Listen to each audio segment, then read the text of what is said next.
And now the next case. All parties in the matter of Clanton versus Raduazo, step forward, please. Kristen Clanton and her husband Mark are suing antique limo business owner Frank Raduazo for causing them to be late for their own wedding and for ruining her dress.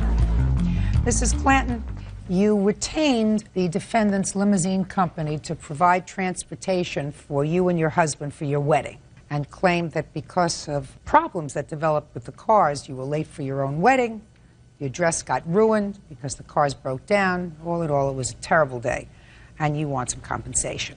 He says he provided the best service that he could for you under the circumstances, and there were problems with the cars. The problems were really your fault because you insisted upon using the antique cars rather than regular cars. Is that right? That's true. Okay. How did you find this company? I actually had a bridal fair. They had given me a flyer. Can I see the flyer, please? Sure can. Because a lot of this has to do with the fact that you and your husband selected antique cars to use to take you to your wedding. The defendant says that because of weather conditions that existed over the week or so prior to the wedding, he had suggested to you that it would not be a good idea to use these antique cars, but he would send other cars, and you insisted on using the antique cars. That's what he said. Yes. All right. When did the Clantons contact you about using your antique cars? On May 20th in the year 2001. And when was the wedding scheduled? June 15th, 2002. And when they contacted you, they told you that they wanted to use the antique cars? That's correct. And told them what the cost was? Correct. Did you tell them anything else? The discussion at that time was basically the address, what's on the contract. Can I see the contract, please?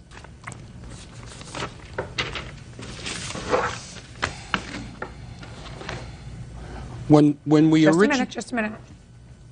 So it's clear that they specified a Rolls-Royce with leather seats. Correct. And there was nothing in this contract that indicated that there was anything wrong with this car that prevented it from being used in inclement weather.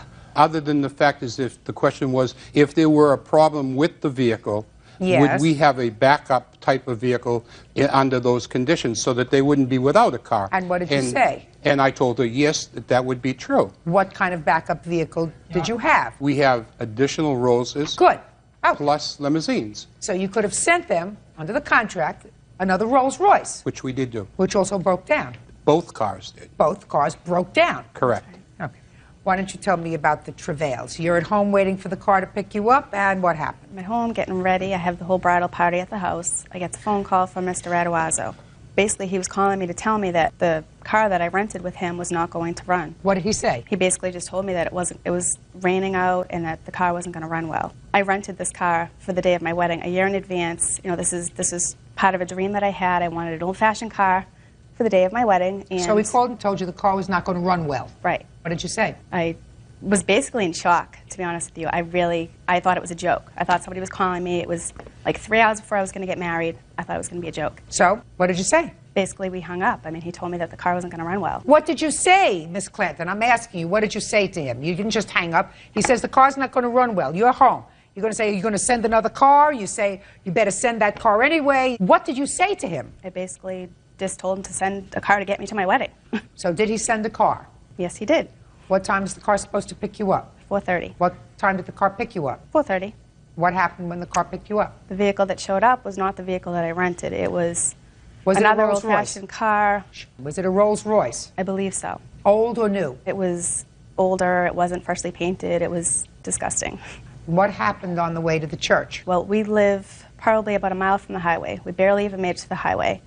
The car stalled before we even got onto the on-ramp. My mother was in the front. I was in the back with my brother, and basically the car was stalled out. We finally got it started. I was in tears. I was very upset. What time did you get there? Definitely late. That car was backfiring, so finally I talked the driver into getting us a backup car. So finally, around the corner from the church, they had another car meet us, which I had to get out in the rain, get into the other vehicle, and we were only about maybe a couple blocks from the church, so we were late. The ceremony was at 5:30, and we were definitely at least 10 minutes late. Now, from there, you were going to the reception. Right. Which car did you get into to go to the reception? A second car showed up, still not the car that we booked. But another Rolls-Royce? Yes. And what happened with that car? We probably got almost halfway there. On the side of the highway, major highway, we break down. again. So we had to get out of the vehicle. We were on the side of the road in the pouring rain. I was getting mud splashed up on my gown. Why did you have to get out? We had to get out and try to get somebody to drive us. Well, you didn't have to do that. You have a driver there for that. What?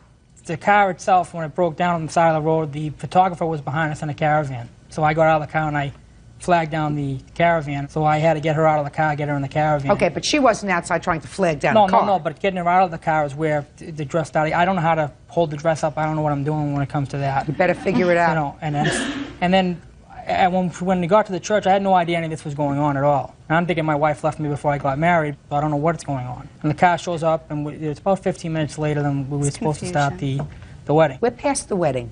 Get it together, Mr. Clanton. We're at the reception. You already got married. Now you're on your way from the church to the reception. And we got stuck on the side of the road. That's what we're up to. Yep, and I had to And get you her out gave of the me a car. very plausible explanation for the question that I asked. Don't volunteer anything else. Answer only questions posed. Okay. You won't get into any trouble that way. That's very good advice for a young married person. Don't volunteer any information.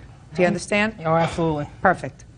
Mr. Radoazzo, sounds to me like you ought to get rid of your fleet of Rolls Royces, sir, and stop advertising them. They don't run. Your Honor, the cars are 40 years old plus. Problem is that you understand that some people really love the idea of getting married in one of these old cars. You have other cars in your fleet. I'm sure you have much newer limousines in your fleet. Fair statement? Yes, ma'am.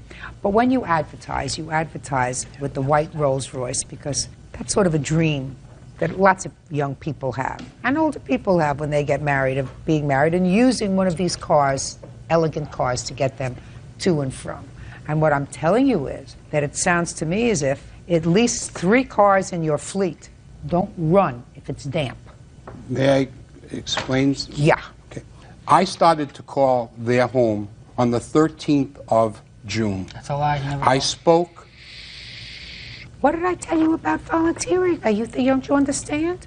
Go ahead, sir. I spoke to her father, I believe it was, and I explained that we were in conditions that just don't normally happen.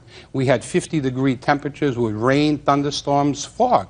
And I wanted to switch them to a limousine at that time. That was the 13th. I called again on the 14th and again tried to get them to go into a limousine. I called the morning of the wedding and the bride hung up on me and left me no alternative but to send the car. You don't understand what I'm saying to you, Mr. Radoazzo. What I'm saying to you is you ought to get rid of this fleet of Rolls Royces that are 40 years old because, sir, they don't run well and you should stop advertising them. Now, if in the contract you said if you want Rolls Royces, you can only use them in good weather because in bad weather they don't run well and you make them aware of that, well, then they've been forewarned. Well, they asked me at the time that we went into the agreement, what would happen if you had a problem with this car? And I explained to them. Yeah, that's right. If you had a problem with that car, then you send another Rolls Royce. That's what the agreement was. That's not your problem, Mr. Radoazzo. Your problem is you had information that your customer didn't have. And the information that you had at the time you entered into this contract was that your fleet of Rolls Royces do not run well in certain kinds of weather. And that information you had to share with them because you knew that there was an inherent defect in the product that you were offering to them, and that inherent defect was that it doesn't go in the rain. Then they're aware of it. And then they could have made a choice. They're not aware of it. And so you are responsible. You're not responsible for everything that they think you're responsible for ruining their day. But you are responsible for giving them back their money. They didn't get what they bargained for. Let me see pictures of your wedding dress. I only have a picture of us getting out of the minivan on the side of the highway. I didn't know that we were going to run into this problem, so somebody had a job to take my gown to the cleaner. So I do have the cleaner's bill and also a note from the cleaner stating that he couldn't get Is this getting you out of the photographer's van? Yes. I don't see any stains on the dress. If your wedding dress is all covered with mud, then you must have a picture from your wedding showing me that the wedding dress, you say in your complaint, is covered with mud. I don't see it in this picture. Mr. Radoazzo, stop advertising these cars or at least modify your contract to provide that these cars do not run in the rain, they do not run in the damp, they do not run in the wet, And if somebody wishes to rent them on that basis, with the understanding that unless the weather is crystal clear and perfect, they're not going to run, they should have a substitute car, I think you're going to be faced with these lawsuits all the time. Judgment for the plaintiff in the amount of $395. That's I feel bad that the day was not what it was supposed to be. I probably would have never rented the vehicle if this was going to be a problem. Hopefully in the future we'll do a better job. Hired driver Rafael Valley is suing his son, 27-year-old truck driver Jose Valley, and his daughter-in-law, 22-year-old customer service rep Cynthia Valley. Rafael says the couple owes for a loan to bail Jose out of jail. Order. All rise.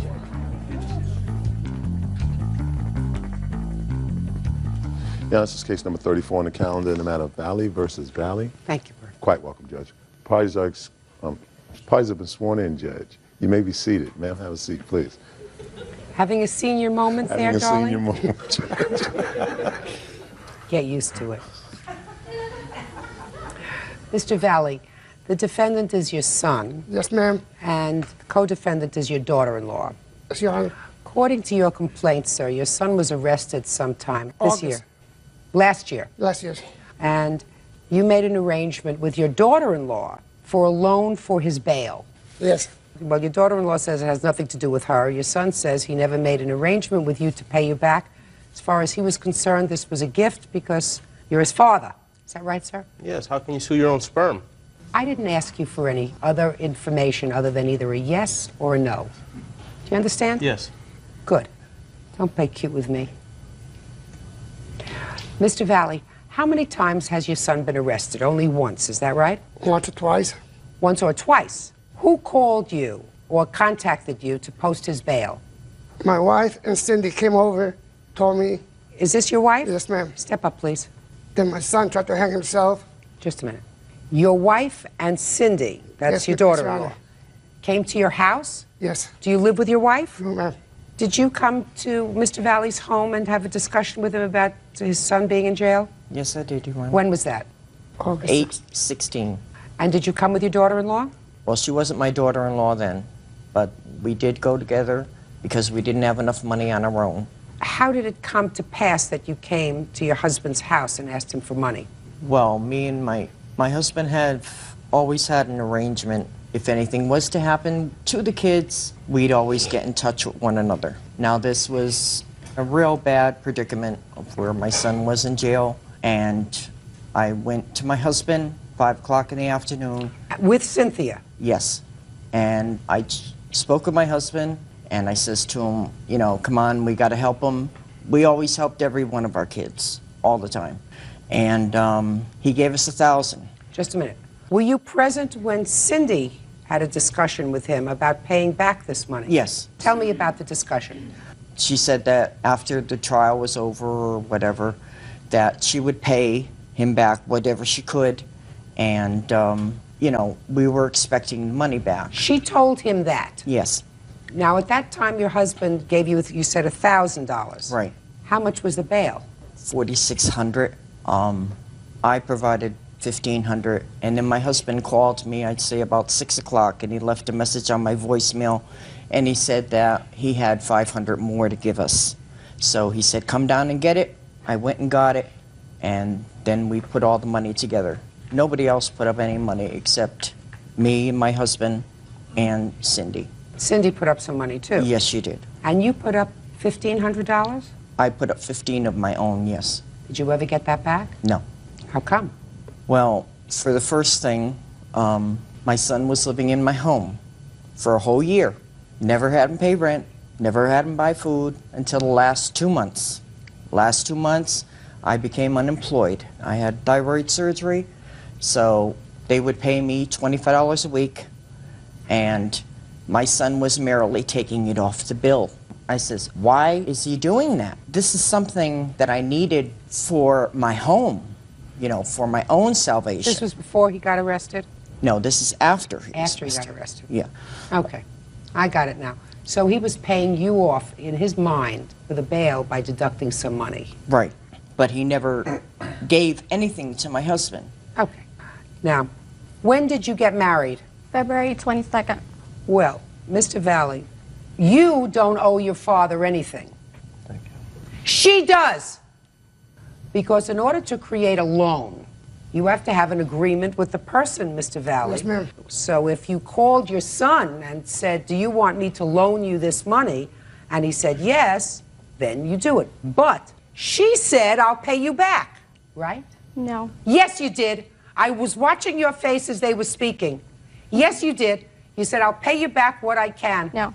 I never even spoke to him. He gave the money to Paula Valley, and from Paula Valley went to the bail bond lady. You While were present with her in the house. No, it wasn't at the house. She met him in the corner store, and I stood in the car. And you were never there? I was in the car. You never spoke to him? Never. That was the first Miss time I Valley. ever seen him. No, you did speak with him, Cindy. You Miss even Valley. said to him. You even said No, to him, tell me. thank you. I Tell never me. spoke to him. Yes, you Never. did.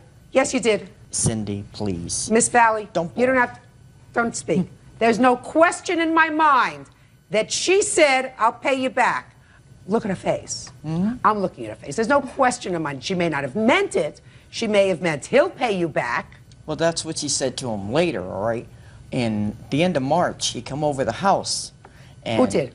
My husband. And he went face to face with her.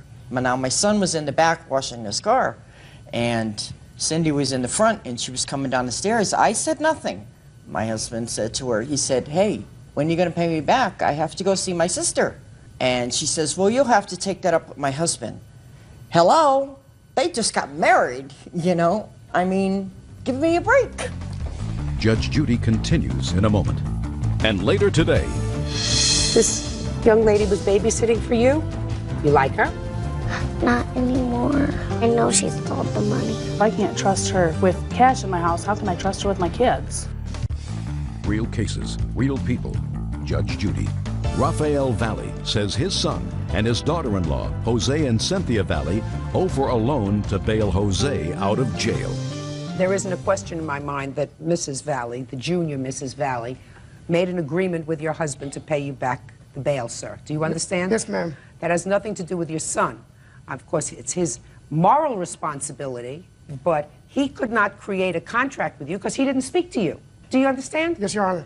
Perfect. Judgment for the plaintiff in the amount of $1,500 against the co-defendant. Thank you. That's all. You're excused. You may step out. Just get my money back. It was still my son. Never take money from family. You needed somebody money? Write it down first. It's all about greed. It's been hard. And I hope he's happy now. He didn't like it, but it had to be done. I just don't understand how you could sue your own son. I mean, something that you made. I hate to tell my son, but he's going to be sued again, this time by his mother for a little bit more. They're crazy and they need mental help. And now the next case. All parties in the matter of DeQuilla versus Roden, step forward, please. 20-year-old retail manager John DeQuilla is suing his ex-fiancée, 20-year-old assistant office manager Dawn Roden, for the return of an engagement ring. Dawn says they were never engaged. Mr. DeQuilla, you are suing for the return of an engagement ring that you claim that you gave to the defendant. Yes. Let me hear about it. Well, Dawn and I were originally together back in September of '99, and we were together until September 17th of 2000. She had gotten married after that, and she was having marital problems around the time of March of 2002, and she came to me. We talked, we were friends for a while. We started seeing each other again March 24th of 2002, and around the time about April 1st, I had proposed to her, and she was still married at the time. Yeah, she was. She was going through a divorce. She wasn't living with her husband. No, she was not. She was separated. She was living with her grandparents in Lynbrook.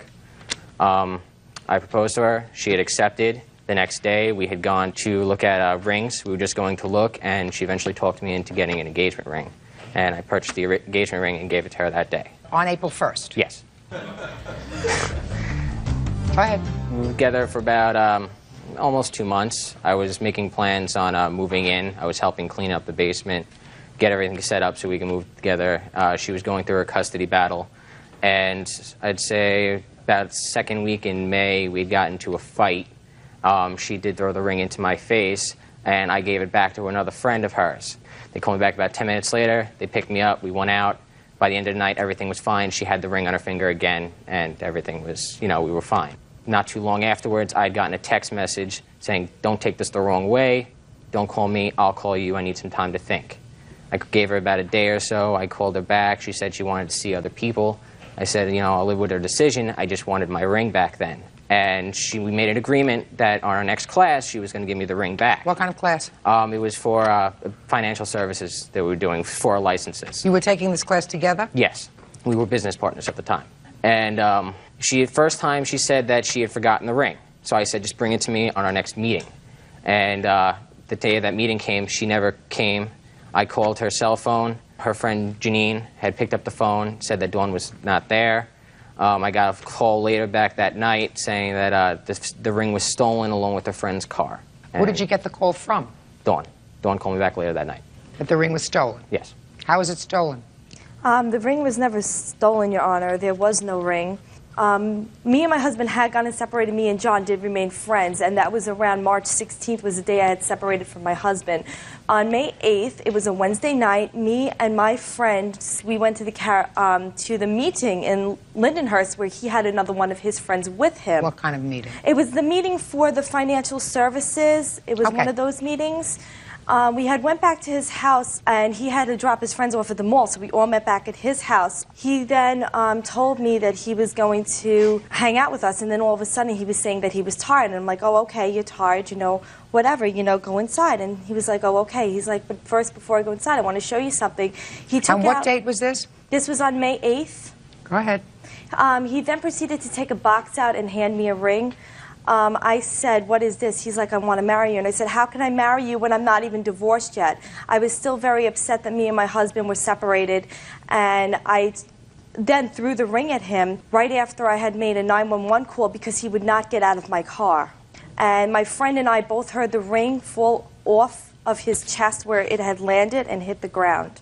Because you were wearing it later that night, though. That's the odd part. Shh. And after the fact of that, we eventually talked. I hadn't seen him with the ring the rest of the night. And we went to the karaoke bar backstage, which is located in Woodmere, New York. He then pulled my friend Janine aside, and he had told her everything that happened and how he couldn't find the ring. Do you have the sales slip for the ring? Yes, I do. May I see it, please? So you say that he gave you this ring on May 8th. Yes. He says he gave you the ring on April 1st. Yes, and we called Just a second. Okay. Well, he certainly bought it on April 1st. May I say one other thing? Yes. I have also, we did a financial needs analysis for the company that we do work for, and it is a custom thing to do it. You know, most engaged or married couples will do it, and we did it. It has both of our names on it, and the date of which this is done and the ring is one of the debts. Her Social Security number is inside of it, and it's needed through her.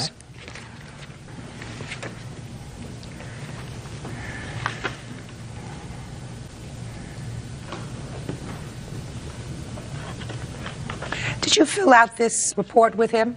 Yes, I did. We were going to become business partners. I asked you whether you filled this out with him. Yes. Because it has your information on it. Yes. You know what date you filled it out? I honestly do not. May 1st. And you say that you threw a ring back at him that he gave you on May 8th. Yes. That you hadn't seen the ring before. Yes. Baloney! Madam, this lists the debt on the ring. Current debt, ring, $1,000, and the payment on the ring. You want to explain that to me, Miss Roden? At the time that I filled it out, he only asked me my information. I was sitting in the other room with his mother and his aunt who was over at the time. The rest of the information he filled out by himself. I was not sitting at the table with him when he filled out that information. So what? You say he gave you the ring on May 8th. He says he gave it to you on April 1st. So what you're suggesting is that he held on to the ring for 5.5 weeks before he gave it to you, right? Yes. And then you filled out this application together showing your income, showing your liabilities and everything else, and you knew nothing about the fact that he put in ring monthly bills. Exactly. Did you sign this thing? Did you sign it? On the back of it, yes, I did. I did not. Get out of here. I don't care whether you lost it, whether you stole it. You're full of baloney. He paid $1,149.55 for the ring. That's what you owe him. Judgment for the plaintiff. Parties are excused. You may step out. I know there was never a ring, and I know it deep in my heart. A lie, but, you know, I have all my information to prove it, and I did have witnesses to prove it, too. He was very pressuring towards me. Be careful, I trust. He even wanted to get with one of my best friends. Why would I date him? Totally untrue. Don't get into something with anybody before you proceed with anything. Healthcare worker Ann Sanchez is suing her daughter, 25-year-old homemaker Felicia Ruiz Mendoza, for an unpaid car loan and for the return of stolen property.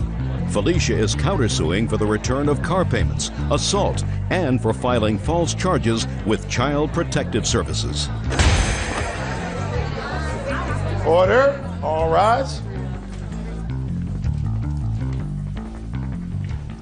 This is case number 185 on the calendar in the matter of Sanchez versus Ruiz Mendoza. Parties have been sworn in, Judge. You may be seated. Ladies, have seats, please.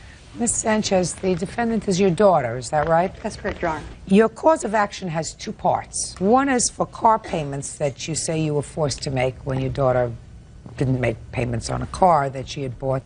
The second thing is for items of furniture that you bought for her with certain conditions. She reneged on the conditions, and you feel as if she should be responsible for paying for the furniture, or you want it back. So let's deal with the car first. Tell me about this car. Okay, and she had come back from Alabama in around April, May of 2001. And they How long had she been in Alabama? About 3-4 months. So she calls me and asks me if I could possibly help her get a car, that she had a job and she needed transportation. So I called my banker and asked him if I could borrow some money to help my daughter buy a car. And he said, well, you already have a $1,500 note now. And I said, well, I said she agreed that if I could borrow the money, that she would also pay what I had owed, you know, just so she could have transportation. I don't understand that. Run that by me again. I already owed $1,500. I had a note myself. I asked him if I could borrow an additional $2,700. He said, well, he could combine the two together, and the payments would be $202.29 for 24 months. Go ahead. This year in maybe February, March, I don't know when, she had an accident in the car, and her and her boyfriend had gone to Oklahoma, and she left the Oldsmobile down there and abandoned it. So up until that time, she had made the car payments? Yes. And how much was she making in the car payments? $202.29. But that also included your note. Right. How much were you paying to the bank on your note, Ms. Sanchez? I think mine was $85 a month. So she paid $1,105 on your note. Mm-hmm. Go ahead. And so when she never did go get the car back, when me and my husband went over, it was a $250 deductible. Plus, I had to have new tires put on it. I had to have it all reconditioned. And then what'd you do with it? Well, I sold it on August 15th. Okay, what did you sell it for? For $2,200. $2,200 for the car. The payoff was 19-something. Say $1,900. Mm-hmm. Now, you had to put on new tires. And how much did you spend for new tires? I spent $217. Then I had to have all new lug nuts on it. They were $32.33. How many payments did you make for her? June, July. Because that she had the accident. $672 so She far first said that is she what you did owe it. your daughter. That's what you owe your daughter. She didn't owe you. You owe her.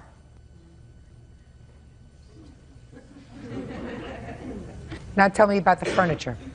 Okay, she has called me. She has been to my house already 4 times this year. She's always got an excuse that her and her boyfriend are fighting and all that. And the time before last that she called, she said that he said he loved her, but he couldn't stand her kids. And so she called me crying and asked me if she could come home. And she did. And she promised she wouldn't go back, but she did. So this last time that she came, I told her that I would help her any way that I could. And I had just refinanced my home, and I was going to have some extra money. And I told her, I said, that I will help you get set up in an apartment. I will pay the deposit. I will help you get the furniture that you need to set it up for you and the boys if you're willing to stay here in Gainesville and not go back to him. Oh, I'm not going back, Mom, I promise. So I bought her a sofa and love seat. There was a TV and VCR that was bought. I paid $150 down deposit on the apartment for her. I have all the stuff here. And then she went back to the boyfriend? Yes, she did. So how long did she stay in the apartment that you lived in? She never moved in, Your Honor. She went and got the cashier's check and cashed it back in for the money. Did you cash the check that your mother gave you for down payment on an apartment? No, I put the deposit. What cash did your mother give you for the apartment? She didn't give me any cash. I put the deposit. I have the receipt. It's in my name and everything. Did you Yes, give her money? I wrote her a check, Your Honor, for $150 cash because they wouldn't take a personal check at the apartment complex. I gave her a $150 check. She went to the bank, and while she's in the bank, she filled it out into her name, so that way she could get it back. I believe your mother. I believe your mother. Don't lie. You know, I mean, so far, you're in pretty good shape. Your mother owes you $672. But don't lie to me, because that makes me feel stupid. Did your mother give you a check for $150? Yes, ma'am. Good. Your Honor, I love my Jump daughter. up. Just a minute. I got it. I got the drill. No, I got the drill. What other cash did you give her? I bought the sofa and love suit for her. Forget about the sofa and love seat. According to what you just testified to me, you said to her, I'm going to help you get set up, but you have to promise me you're not going to go back to this jerk. And she said to you at the moment, I promise you I'm never going to go back to this jerk. Yes, sir. The other part of what you would have to say in order to make that kind of an agreement is, that's binding is, and if you go back to him, you must return to me the furniture or the value of the furniture. Do you understand? Well, I did say that at one time. Well. But that's not what you told me. You told me what the conversation was with her. How old are your children? 7 and 5. Now, Mr. Dreamboat, is he the father of either of these children? No, ma'am. What kind of work does he do? Excuse me? What word didn't you understand that I just said? He doesn't work. Does he not work because he is in some way physically challenged? No, ma'am. He has we're trying to file for disability for him. So he's in some way physically challenged? He has to have surgery, but since he's older, he can't have tubes in his ear. He has drainage that cause real bad migraines. How much older is he than you are? He's 34. A 34-year-old unemployed somebody who wants to put drains in his ears because he gets headaches and he can't work. Let me ask you this question. And you know, I've been around the block a couple of times. How many times have you called the police with regard to domestic violence in your home? Make sure that I get a correct answer. 1 time. It'd take a lot for you to call the police to come to your house because... No, ma'am. Really not? You mean there was just a little yelling?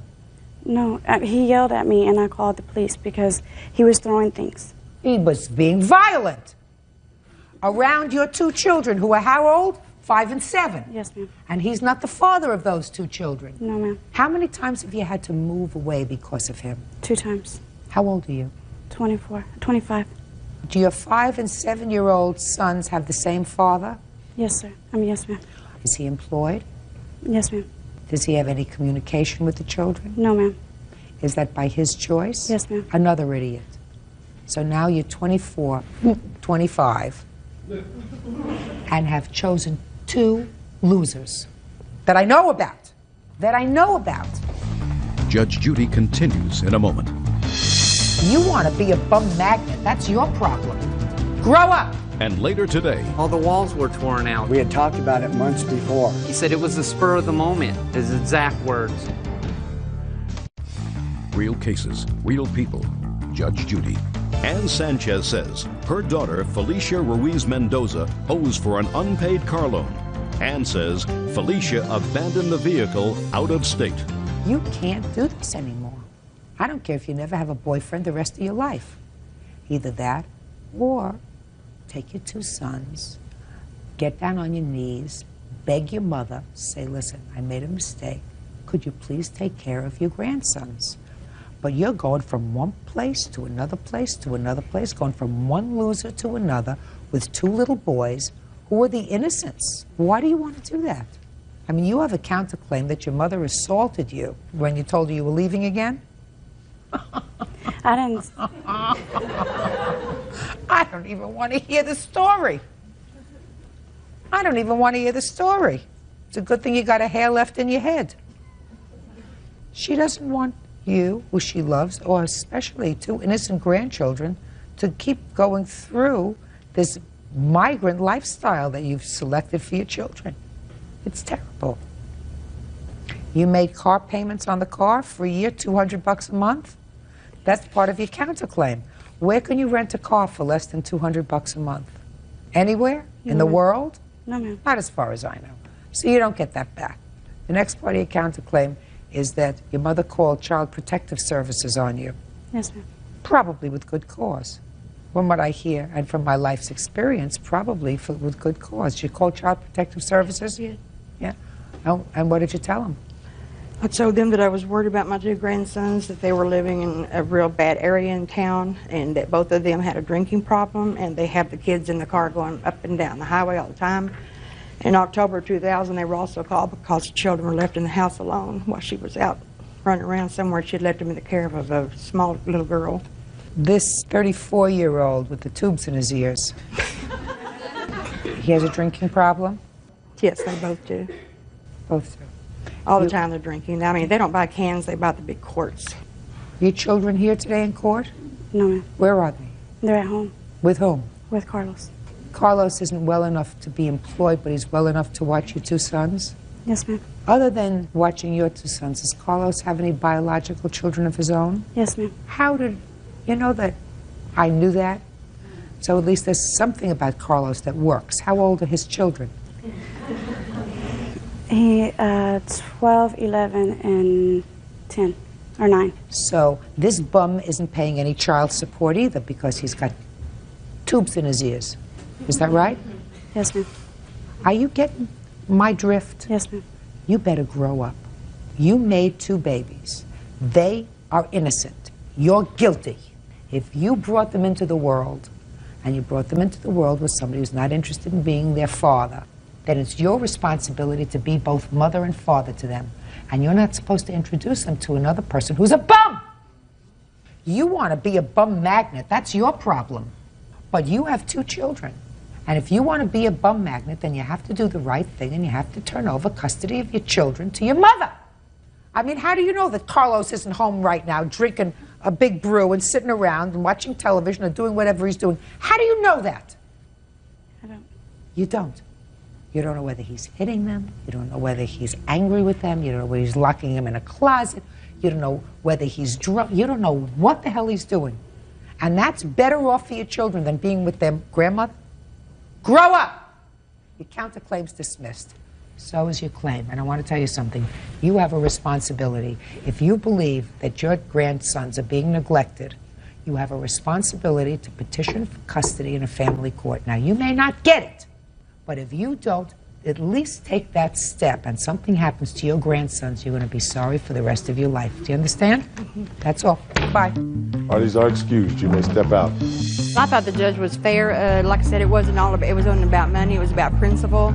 How, you try to help your children and the way they stabbed you in the back, more or less. There was no reason for her to bring me here. I didn't owe her anything. Like Judge Judy said, he's a bum. He's a no-working alcoholic. Reservations agent Rosemary Harris is suing her son's former common-law wife, 25-year-old customer service rep Rebecca Cardisco, for a series of unpaid loans. Rebecca says the money was meant for her children's Christmas gifts.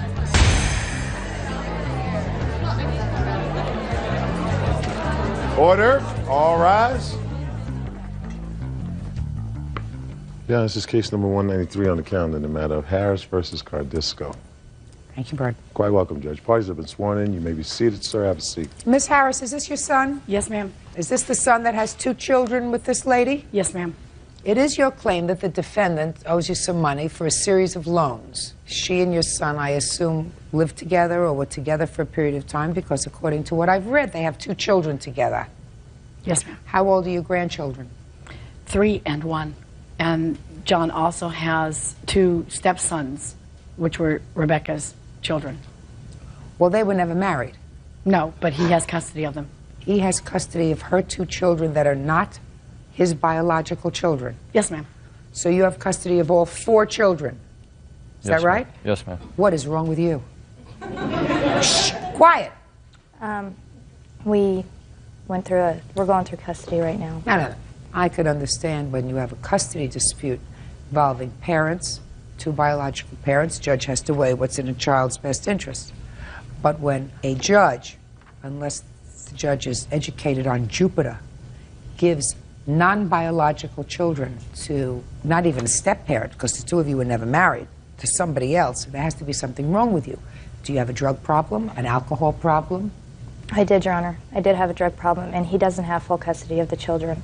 It's going through social services. Well, but who do they live with 5 days a week? Right now, him. Fine. So, and they go to school from his house? Yes. So right now he has custody? Yes, Your Honor. And are you in a drug program? Yes, I am. Did you go into a residential program? When I get back in town, I am. So you are not now in a residential drug program? No, but I'm in an outpatient program right now. How long were you using drugs? For 3 years. After I had my daughter, I got in a car wreck and had a lot of back problems. Oh, everybody has back problems. But not everybody becomes addicted to drugs. Okay. Tell me about the loans. Okay. Basically met Becky in March of '98 when she was living with her another boyfriend in the same complex we did. They broke up and she needed a place to stay, and she finagled her way into my house and lived with us for a couple of months, and then her and John started a relationship. Then the first grandchild was born in 9 of '99, and from that point on, it started being just a big con. Every couple months, every couple weeks, she needed this or needed that or needed help with this. Then they broke up for a while, and she had her own apartment and would hold the baby almost hostage. If you want to see your granddaughter, you'll give me this. She had a car wreck in 11 of '99, and that's when she got her back hurt and started taking Vicodin and Zoma and got addicted to them. And then she got pregnant again with my second granddaughter and had her Also no testament to his good judgment. Yes. Okay. And she was born in March of 2001. Now, when she lived with you, she also lived with you with her other 2 children. Yes, ma'am. I supported her and her 2 children then. And then, after the second baby was born, she really got deep into the drugs. She, at one point, had 8 drug felonies on her. 2 of them were where she used my name to get the drugs. And she was actually able to con her way out of those charges. She got something called drug court, where she gets to go in and talk to somebody once a week. And at what point did they remove the children? In May of this year. Were either of the girls born with any sort of drugs in their system? No, ma'am. Were either of them tested? No, ma'am, so there's no way to know for sure. Where does your son live now, Miss Harris? My son lives in Fort Collins with the children, and I travel there every day to help him with the children. Stand there. Who takes care of the children? Oh, I do. My mother helps. You work? Yes, ma'am. What kind of work do you do? Construction. How do you support yourself? Right now, I don't have a place to live. That's why when I go back, I'm going into treatment. How do you expect her to give you any money? In July of this year, Becky claimed she got a $50,000 insurance settlement. Did she you? went out and bought a new car. No, I Did didn't. you? No, I didn't. My grandmother. Did you get any money? My grandmother gave me a couple thousand to get me a car so I could get a job. And what'd you do with the car? It broke down. Did you ever tell Miss Harris that you got a settlement for something? I did tell her I had gotten some money and that I would give her some. I did tell her that. But I didn't have any. And as far as... You didn't have any what? I didn't have any money. So what you told her was a lie? Yes, Your Honor. How much money do you owe her? I do owe her money. She did give me money for Christmas. I'm not going to say I don't owe her anything, because I do. So I'm asking, how much do you owe her? I don't know for sure. I mean, how much does she owe you for Christmas? For Christmas alone, $800. But prior to that, I gave her $500 for rent in November, $500 again rent for January and and I even had to take loans out from where I worked for me to survive because I was giving her money. Did you expect to get that money back? Yes, Ms. I Harris, did. my question is, seriously, did you expect to get that money back from her? And I mean, you can get a judgment, but I'm going to ask you honestly. Yes, ma'am. Where is she going to get the would, money from? She would actually sit there on the phone in front of me and be talking to the insurance guy. Actually sit there talking to him, but she actually wasn't talking to him. And she was having a conversation with nobody. Yes, I'll come down and get that check. At one point, I mean, several times she was supposed to pick up a check. She had John and I believing she got a $50,000 check. She was throwing money around. She went and got a $150 perm. She gave me a $100 bill one time to thank me for watching her kids because she'd been out of the house for almost 3 months. I actually thought she was getting a settlement. Then I find this letter in the house. She settled for next to nothing in November of 2000. Let me see. Judge Judy continues in a moment. You didn't tell them that you were settling it. You just wanted the money right away. Yeah, I didn't. Yeah, I know. But if you're doing drugs, you need some money for drugs. Nonsense! Nonsense! And later today, if she's the co-signer on a note for your car, then you're supposed to pay for the car. Right, which I pay her for. Let's go slowly, Mr. Gaffney. My father didn't raise idiots. Real cases, real people. Judge Judy. Rosemary Harris says her son's former common-law wife, Rebecca Cardisco, owes for several unpaid loans. Rosemary claims Rebecca is a drug addict. So you settled this accident claim despite the fact that you had an attorney. How much did you settle it for? I think it was around $800. The attorney said that they couldn't get any more, and if they could, it was going to take a long while. You didn't tell them that you were settling it. You just wanted the money right away. Yeah, I didn't. Yeah, I know. That's what you did. You had a lawyer. They got fed up with you because you settled with this company after they had made some expenditures. But if you're doing drugs, you need some money. You need some money for drugs. Look, as far as I can see, she owes you for 3 months' rent and $800 for Christmas. She doesn't know how much she owes you. That's $2,300. Has she, I assume, not given you any child support for the 3 children? Not as of yet, no. Have you worked in the last 5 years? Yes, Your Honor, and he did receive child support last month. How much? I gave him $500. From where? Between him and his mother. From where? I got some money from my grandmother. From your grandmother? She gave me some money to give him for the children. He said that he needed it for the children. And I have a job. Do you use drugs or do you sell them occasionally? I don't do either. I've been clean. Judge, there is a judgment now. She's supposed to pay $575 a month. Good. That's what she's supposed to do. Somebody else is taking care of your children.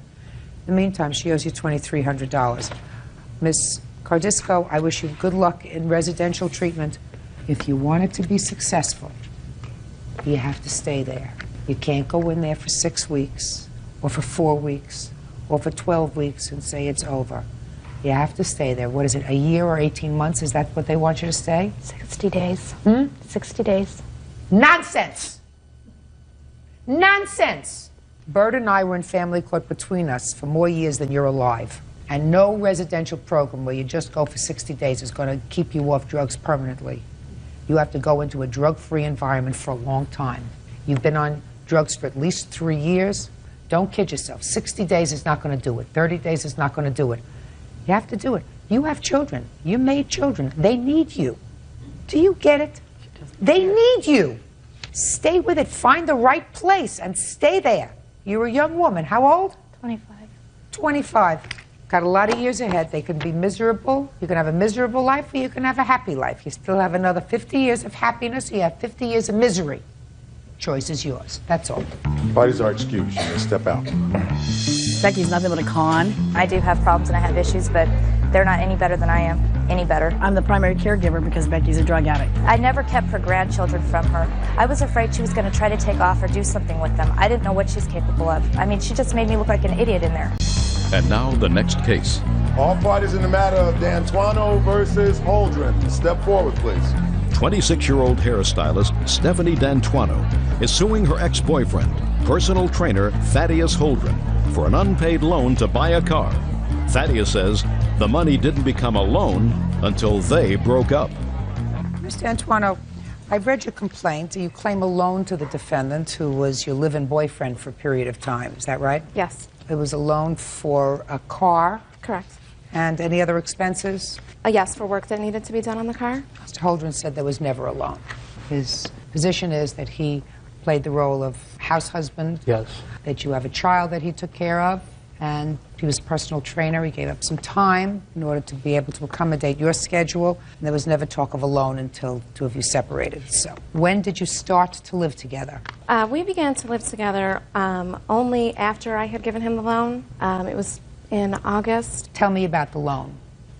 Thaddeus approached me about loaning him some money for a car that he wanted to buy. I had the funds to help him out, and we discussed it in detail. That Well, what were the details? How he had to pay me back. There was no confusion as far as... Well, no, don't tell me there was no confusion. Just tell me what the agreement was. You said it was very specific, so tell me the agreement. I agreed to loan him the money if he agreed to pay me back in full. Is that as specific as it went? Pretty much, yes. Go ahead. He agreed to pay me within a certain amount of time. Well, that's more specific. What was the amount of time? A couple of months. Okay. And when he didn't, he told me he was having some problems and wasn't going to be able to pay me at that certain time. So I was upset, but I agreed to allow him more time if he would give me payments. Whenever he had money, if he could give me some cash or, whatever he was able to do. So? So he didn't. He failed to pay me. When did you move in with him? He moved in with me. When did he move in with you? That was about a year later. So 1 year later, he's made no payments on this loan, and then you move in together. Well, he... Just answer my question. Sorry. Yes, that's right. Okay. And you lived together for a year? No, we did not. We only lived together for about 2.5 months. Your Honor, I lived with her longer than that. He was at my house on a regular basis, but he did not live there. Fine. When did that start? Probably around the time that I gave him the loan. He was staying there maybe a couple nights a week. More than a couple nights, Your Honor. That's not correct. It's over 2 years since this loan was made. Yes. And over that period, you have not gotten any payments. He did pay me $150. When? In April of 2001. Is that right, sir? I don't know if it was 2001, but I paid her $150. But that's not including everything I did for her and her son. What did you give her $150 for, Mr. Holdren? Because, if I'm with her, I'm living with her, whatever, I expect to do something, taking care of her son and taking care of stuff around the house and stuff. That doesn't answer my question, Mr. Holdren. What was the $150 for? Just for her. Well, tell me how that came about, the $150 payment. She gave me the money and things happened. Hold on. Mr. Holdren, you're trying to think about the right answer. I don't want you to think about the right answer, sir. I want you to think about the truthful answer. You said to me, I gave her $150 when I asked you what it was for. You did a song and dance. Now, I'm asking you the circumstances surrounding you giving her this $150 in March. Well, if you say I don't remember what it was for or the surrounding circumstances around it, I will understand that. Well, I gave her money a couple times, so the $150 is like me giving her money on a regular. Not on a regular, but I gave her money, like any other boyfriend would do. It wasn't like I was giving her $2,000 or like big money, but Do you remember the circumstances surrounding the $150 payment? The answer is either yes or no. Yes. Then tell me what they were. It was payment for money that I loaned him. That's not what I asked you. That is the conclusion. The circumstances? If you don't remember, say I don't remember. Remember that I will test you. If you don't remember, say it. If you remember, tell me. I don't remember. Did he give you any other money during the course of your relationship over the last 2 years? He paid me $100 after our relationship had ended. This was this past April. What was the $100 for? For payment from the loan that I gave him. Did you give her $100 after you separated? Yes. For what? That was for part of her thinking that I owed her all that money. So $100. That was part of me owing her the money. That was part of her thinking that you owed her the money from the loan? Right. Oh, good, that makes it easier. So you did, Mr. Holdren, make a payment to her for this $2,000 loan. Right. And you made at least one payment. Is that right? Right. And that was made within the past year or so? Yes. Now, I'm going to allow you in 30 seconds or less, Mr. Holdren, explain to me why this was not a loan and you don't owe her any money. Okay, I'll start off with this. We made an agreement when we met. Well, after we met, she has a son. He's 4. Well, he was 4 at the time. And her job is very demanding, and she has different hours every day, like early in the morning sometimes and late in the evening sometimes. And her son goes to school early in the morning. She couldn't take him to school, so I would take him to school, get him up, get him dressed, pick him up from daycare, bring him back with me, and wait till she gets off, and he'd hang out with me, whatever, for the period of time, whatever day it was. So I'm listening. Keep going. Yeah. I did everything. I was like a kindergarten cop with him. This whole thing to me is just like she was pimping me through the whole thing. Like, she's my female pimp. That's a nasty thing to say. That's how it was, because I was doing everything, but she still just seemed like I owed her this whole $2,500. Well, let me ask you this question, Mr. Holdren. How much rent did you pay? I didn't pay rent at her house. How much did you contribute on a regular basis for food for the house? Depending if I went out to eat or... No, in the house. Little. How much did you contribute regularly towards the utilities? None. So you were basically living rent-free. You had no expenses. Your Honor, I have my own apartment, too. Where is your apartment? At the time, it was on the other side of town from where she lived at, on the west side. Which side is nicer? Her side. Yeah. Mr. Holdren, anything else you want to tell me, sir? I just felt like I don't owe her the whole $2,500. I mean... So you don't think you owe her the whole $2,500? Right. Tell me what part of the $2,500 you think you owe her? It would really be hard to say because... Well, I want you to think hard. I mean, it was your statement that I don't owe her the whole $2,500. I don't know because the time that I put into the relationship, not only with her, but her son too, it was like I couldn't really tell because I was working in the morning and in the afternoon, and my schedule was flexible because I was a trainer. So I, arrange it where, I could make it a better... Mr. Holdren, yes. What part of the $2,500 do you think you should be given credit for, sir? I don't know. So I guess you'll have to leave it up to me, right? Well, I was hoping you'll feel my side of the story as far as me taking care of her son and everything. Because no, Mr. Holdren, I'm going to make it very, very easy for you, sir. If there is a contract that provides, even an oral one, that you loaned me this money for the car, and I'm going to work it off by taking care of your son at $1.75 an hour while I'm taking care of him. That will be my contribution, so we're going to take that off the car loan. That's an agreement. But after the fact, you don't make that sort of an agreement. You don't sit back there and scratch your head and say, well, I did all these things for her. Therefore, I shouldn't have to owe her that much on what was originally a loan. Do you understand? Yes. That's just a lot of double talk that you're doing for me now. $2,500 was the original loan, and you paid her $250. So judgment for the plaintiff in the amount of $2,250. That's all. You are excused. You may step out. I'm just glad that she could see through Thaddeus's lies. I felt that I shouldn't have to pay that whole amount. His excuses for why he wasn't paying me. I felt that I owed her a little bit, but not that much. I just got tired of his irresponsibility. I mean, I would have paid her a little bit, but $2,000 for the work that I did. It was always, I'll loan you, I'll give you money when I get it. I did do a lot for her and her son. I finally realized he was never going to pay me back unless I did something about it. That's how things go. Not to do it again. Real estate broker Karen Hesevic is suing Richard Boudreau and Mary Whitney for making a false complaint to her employer and causing her to be fired. Order. All rise. Hello. Okay. Yeah, this is case number 244 on the calendar in the matter Hesevic versus Boudreau Whitney. Parties have been sworn in, Judge. You may be seated. Ms. Hesevic, it is your complaint that because of the defendant's conduct in reporting certain behavior that really never happened on your part, that you lost your job. You want to be compensated for that. Is that correct? That's correct. And the defendants say that they had some business dealings with you. They found your conduct unacceptable. They reported that to your boss, and they had a legitimate right to do that. Yes, Your Honor. Okay. What kind of business were you in? I sold gutter cover to keep debris out of gutters. And how long had you worked for them? About 4 or 5 months. How did you find the defendants, or they found you? They called in, I think, on a radio ad. Is that true? That's correct, Your Honor. Yeah.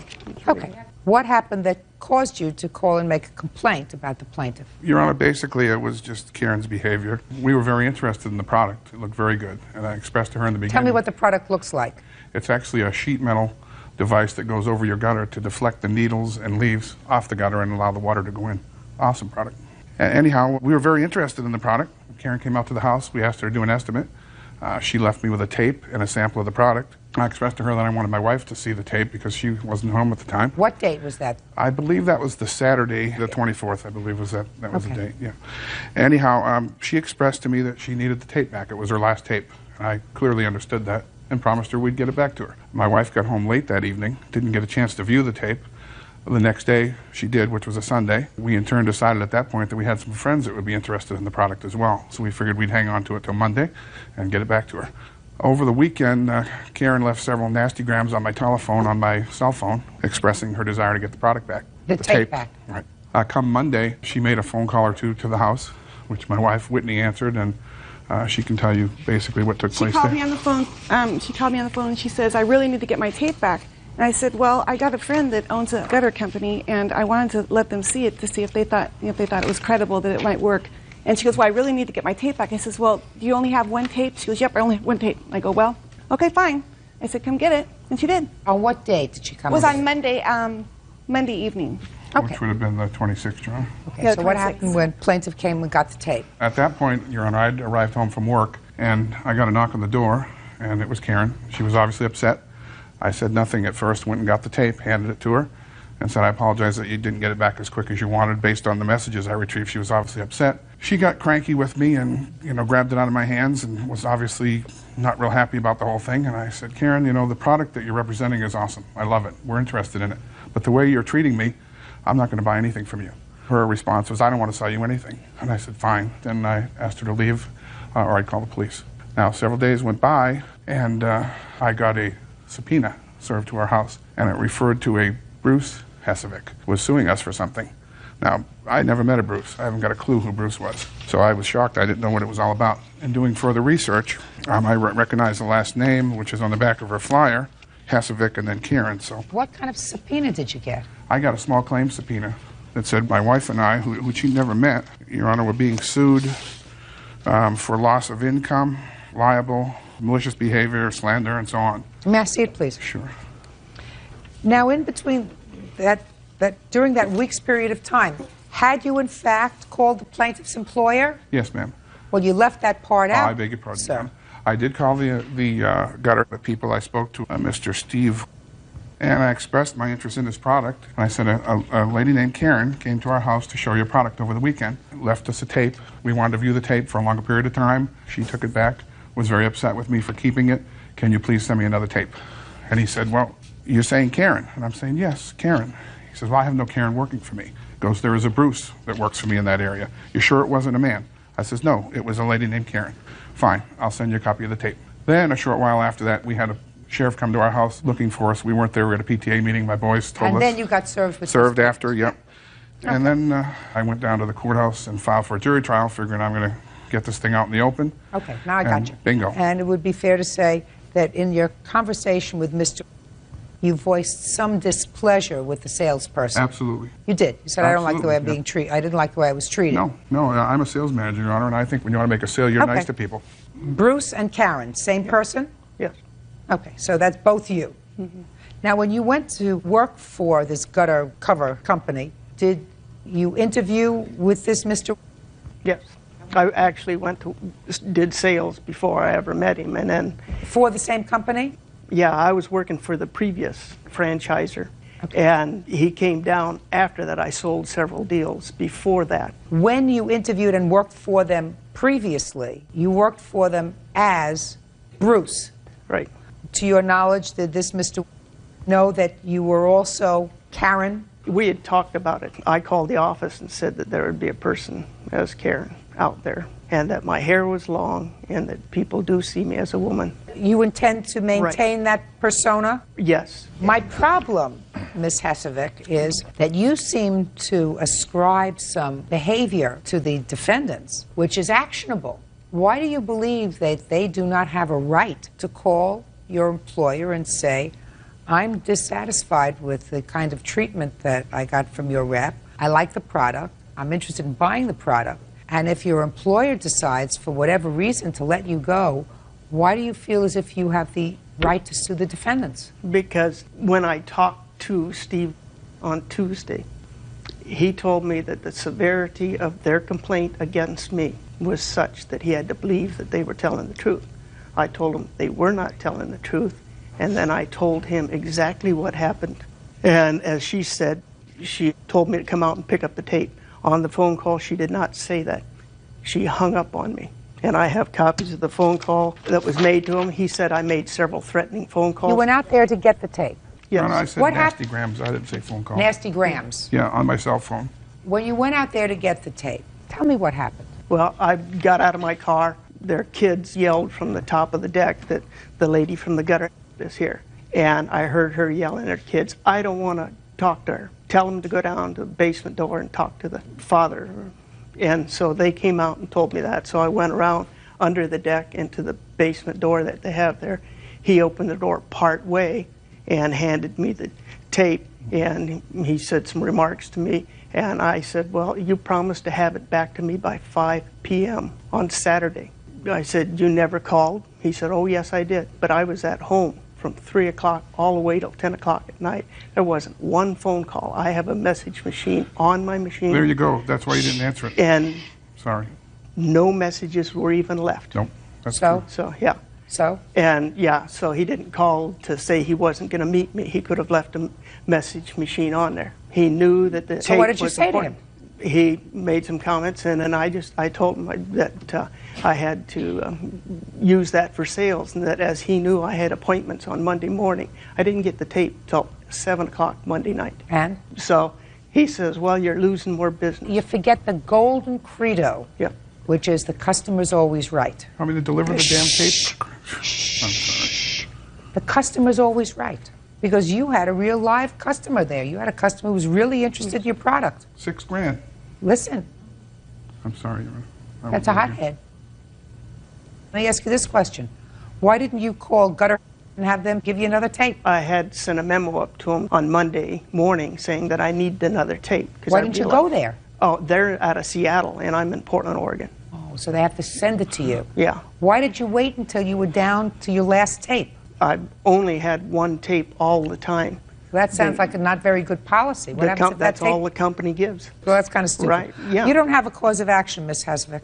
He has an absolute right to call the company and say, I don't like her attitude. I don't like the way she spoke to me. I was interested in your product. I'm still interested in your product. He's not trying to put one over on these people. He's calling and saying, listen, your lady who you sent out here was rude.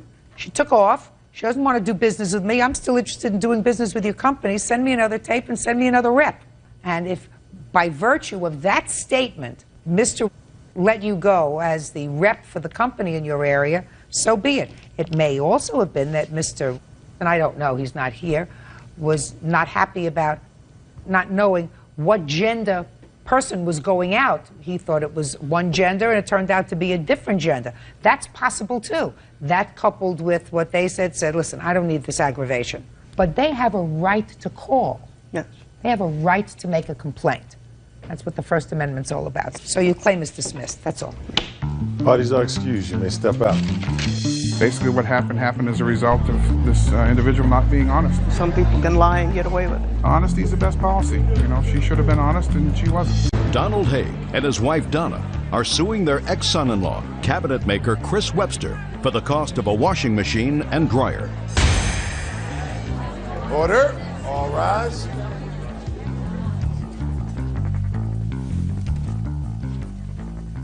Yes, this is case number 315 on the calendar in the matter of Haig versus Webster. Parties have been sworn in. Judge, you may be seated. Folks, have seats, please. Mr. and Mrs. Haig, this gentleman used to be your son-in-law. He's married to your daughter, and they have 2 children. Is that right? Yes. You are suing him for the balance owed on a washer and dryer that was purchased on your credit in 1994 when the defendant and your daughter were married. You bought it for about $1,000 from Sears. Is that right? Yes. And they were to pay off so much per month for the remainder of their natural lives. Well, then there came a time later on that you and your husband decided to buy a 2-family house with your daughter and her husband. And you did. In what year did you buy this 2-family house? 1995. And in that 2-family house, 4 of you and the 2 grandchildren, also came the washer and dryer, which I assumed you all used. Is that right? Yes. And then there came some marital difficulty. And in the year, according to what I've read here, 2000, your daughter left. Yes. And Mr. and Mrs. Haig, you stayed in the house for a while. Is that right? Yes. Then you decided to buy them out of the house. Yes. Now, so from 1995 until 2002, this house was owned jointly, and everybody used the washer and dryer. Is that right? Yes. Now, Mr. Webster, when your former wife left you, what happened to the children? They stayed with me and I take care of them. And they're 2 boys? Yes. And how old were the children at the time? 3 and 5. Was there a custody trial with regard to the children? Yes. I mean, in the divorce. Yes, in the divorce. So your former wife did at some point request custody of the children? No.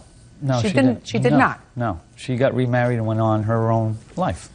Okay. So there was never a dispute as to who would have custody of the children? Did there ever come a time when you had problems with your in-laws? No, not until I couldn't take it no more at the house with them at the house and everything. So What do you mean you couldn't take it anymore? it was just him not working, me paying more money than I'd had to, me just paying more and more and more money. Something had to be done, and that's why I bought them out. And I thought that was going to be it. How much money did they get when you bought them? Exactly $23,900. How much money did you put in, sir, as a down payment on the house? $6,500. And you walked away with $24,000, is that right? That's right. It was a good investment. Yes, it was a very good investment. Very good. So now let me ask you this question. What in the world are you doing here? You have 2 grandchildren that he's taking care of.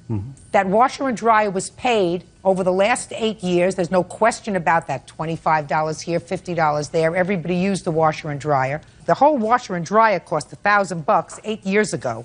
You just closed a property where he's living with your grandchildren, and you made a handsome profit. You explain to me why, under those circumstances, you people would be foolhardy enough to come to court and sue him. Okay, number one, the bill wasn't paid. Why didn't you pay it? You lived there, you used the washer and dryer. Why didn't you pay it? Because I got sick. Well, that's not his fault. He's got 2 children to take care of. You're not his child. You got sick, you got sick. Yeah. What does that have to do with me? Or him? Or your 2 grandchildren if you got sick? Well, I got sick, and when I got sick, I told him that I wanted to sell the house before we got into this financial problem. He did not want to sell the house. Just a second. You wanted to sell the house after your daughter left? Yes, right after, actually before my daughter left, I wanted to sell the house. He lives there with your grandchildren. I wanted to have him buy me out or sell the house so that I didn't have any obligations in the house, because I went 3 years without getting any money. So? And I told him I couldn't afford to pay all the payments. So he paid? Just a and minute. So he paid? What you couldn't pay, he paid. Is that what you're telling me? Not all of it. I don't care all of it. I don't care of a piece of it. He's taking care of your 2 grandchildren. You're not related to him by blood. Your daughter goes and takes off with somebody else, remarries, has a happy life. He's staying there. He's watching your 2 grandchildren. He's got to take care of you. He's got to take care of your wife. And now you have the audacity to come to court and want a washer and dryer that you bought in 1994 that the whole family used? I don't understand you, Mr. Haig. Is there something wrong with you? No, there isn't. There's a lot wrong with you. No, there isn't. Oh, yeah, there is. Go ahead. You have 30 seconds to convince me, sir. Okay, when we first bought it, they took and they paid all the bills. Chris and Deborah paid the bills. Just a minute. Chris and Deborah, where was Deborah working? At Safeway. She was working after the 2 children were born? Yes. Full-time? Part-time. What was he doing? He was working full-time as a carpenter. So he's working full-time, she's working part-time at Safeway, and you're not That's working at all. And I was working part-time myself, and it's some So the only one working full-time is him? That's right. All right. Now, I told him that I was getting worse than what because of my condition. I told him that I wanted to liquidate my part of the house so that he wasn't responsible for me. And he did not want to sell the house. He did not want to buy the house. He said he would make up the difference in the bills. I sat down and I explained to him that when we sold the house, or when I got my SSDI, that I would pay him back. So how much did you pay him back? I paid him $600. I paid him back all the money that we owed. Oh, did he pay you back? No. How much did he give you? Okay. It came down to where I offered him $20,000 for a buyout. He wanted $25,000. And it got knocked down. I paid for the $2,500 when we all bought the house together. He got that out of me. Everything that they ever put anything in downstairs, money-wise, I gave him $1,500 because they spent $3,000. I gave him $1,500. And then he told me that he wanted me to sign and pay for this washer and dryer. At the time, I was just giving him so much money and just wanted him out of my life so that I can start over and just be alone with my boys. I just said, okay, and then I never signed nothing. I just said no. I don't know whether you signed anything or not. You paid him back. You I say paid him what a lot you more. owed him by decreasing the amount that you should have gotten when you sold the house? Yes. Okay, you still made a handsome profit when you sold the house. So instead of making $24,000, maybe you should have made $30,000, right? Fine. Yeah. You still made a handsome profit.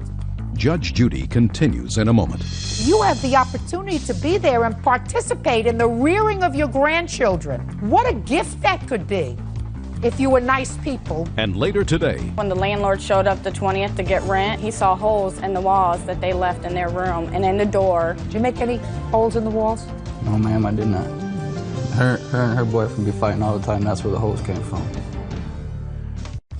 real cases, real people. Judge Judy. Donald and Donna Haig claim ex-son-in-law Chris Webster owes for the cost of a washer and dryer. Chris says the Haigs have been ignoring their grandchildren. Listen, Mr. and Mrs. Haig, do you see your grandchildren? Right now, no. Why is that? Because we don't see him. I'm asking you why. Because the feelings between him and I, What kind of feelings? it's bad. Why? I don't Over what? understand. Over what? Over the payment. Because Over the washer dryer? Over the washer and dryer. And also, when I went to talk to him about it, he called the cops up, and the cops told me not to come back to the house. Because if I came back to the house, I would be arrested. Okay. Now, why don't they see their grandsons? I have no idea. His birthday, my 8-year-old son, Brandon, his birthday was this past Monday. Not one card, not one phone call, not nothing. Did you send your grandson a birthday present? Yes, I did. You sent him a birthday Yes, present? I sent him a card. Yes, I did. Card. Children like cards. They like presents. Why didn't you send him a birthday present? Because I had put money in the card for his birthday present. I don't believe that at all. Listen, if I construe this as a debt, I construe it as a joint debt. As far as I'm concerned, that debt should have been over. Certainly, 8 years later, the statute of limitations has run on that debt in any jurisdiction. And in this court, we use the doctrine of latches, which means if you sit on your laurels and you don't collect the debt, then it's forgiven. More importantly, I don't understand why grandparents, when they have a daughter who takes off, starting a new life, mothers usually don't do that, that are wrapped too tight. Got 2 little boys that she leaves with the father. You're living with the father, so you have the opportunity to be there and participate in the rearing of your grandchildren. What a gift that could be if you were nice people. What a wonderful opportunity that would be for you, madam, to say, look, my daughter's not here full-time. I got the 2 little boys. He's a carpenter. He works full-time. You know, I can be here. I can help shop and cook and take care of the boys if I want to. You're worried about a washer and dryer purchased in 1994. Your priorities are all screwed up, and I have no time for you. Your case is dismissed. That's all. Parties are excused. You may step back. I'm just glad it's over. I don't think it was fair. I don't know how much more money I have to pay. I'm very upset about it. Anytime they ever want to do anything with their grandkids. Oh, I'd like to be part of their lives. All they have to do is just call. I want to see everybody together, except I don't want nothing to do with Chris. Construction worker Todd Newens is suing his ex-wife, daycare provider Nancy Newens, for an unpaid loan for bail after they both were arrested for welfare fraud. Order. Come to order. All rise. Hello. Now, this is case number 322 on the calendar in the matter of Newens versus Newens. Parties have been sworn in, Judge. You may be seated. Ma'am, have a seat. Mr. Newens, when were you and the defendant married? We were married in June of 1997. Or, excuse me, 1987. And when were you divorced? August of 1996. Do you have children? We have 4 children. From 1987 till 1996, in what state did you reside? From 1987 to 1996, we resided in California and in Wisconsin. When did you reside in Wisconsin? From 1992 to the beginning of 1994. I ask you this because the timeline here is quite important. Yes. According to your complaint, after your divorce, you and your former wife were arrested here in California. And you were arrested on outstanding warrants from the state of Wisconsin for welfare fraud.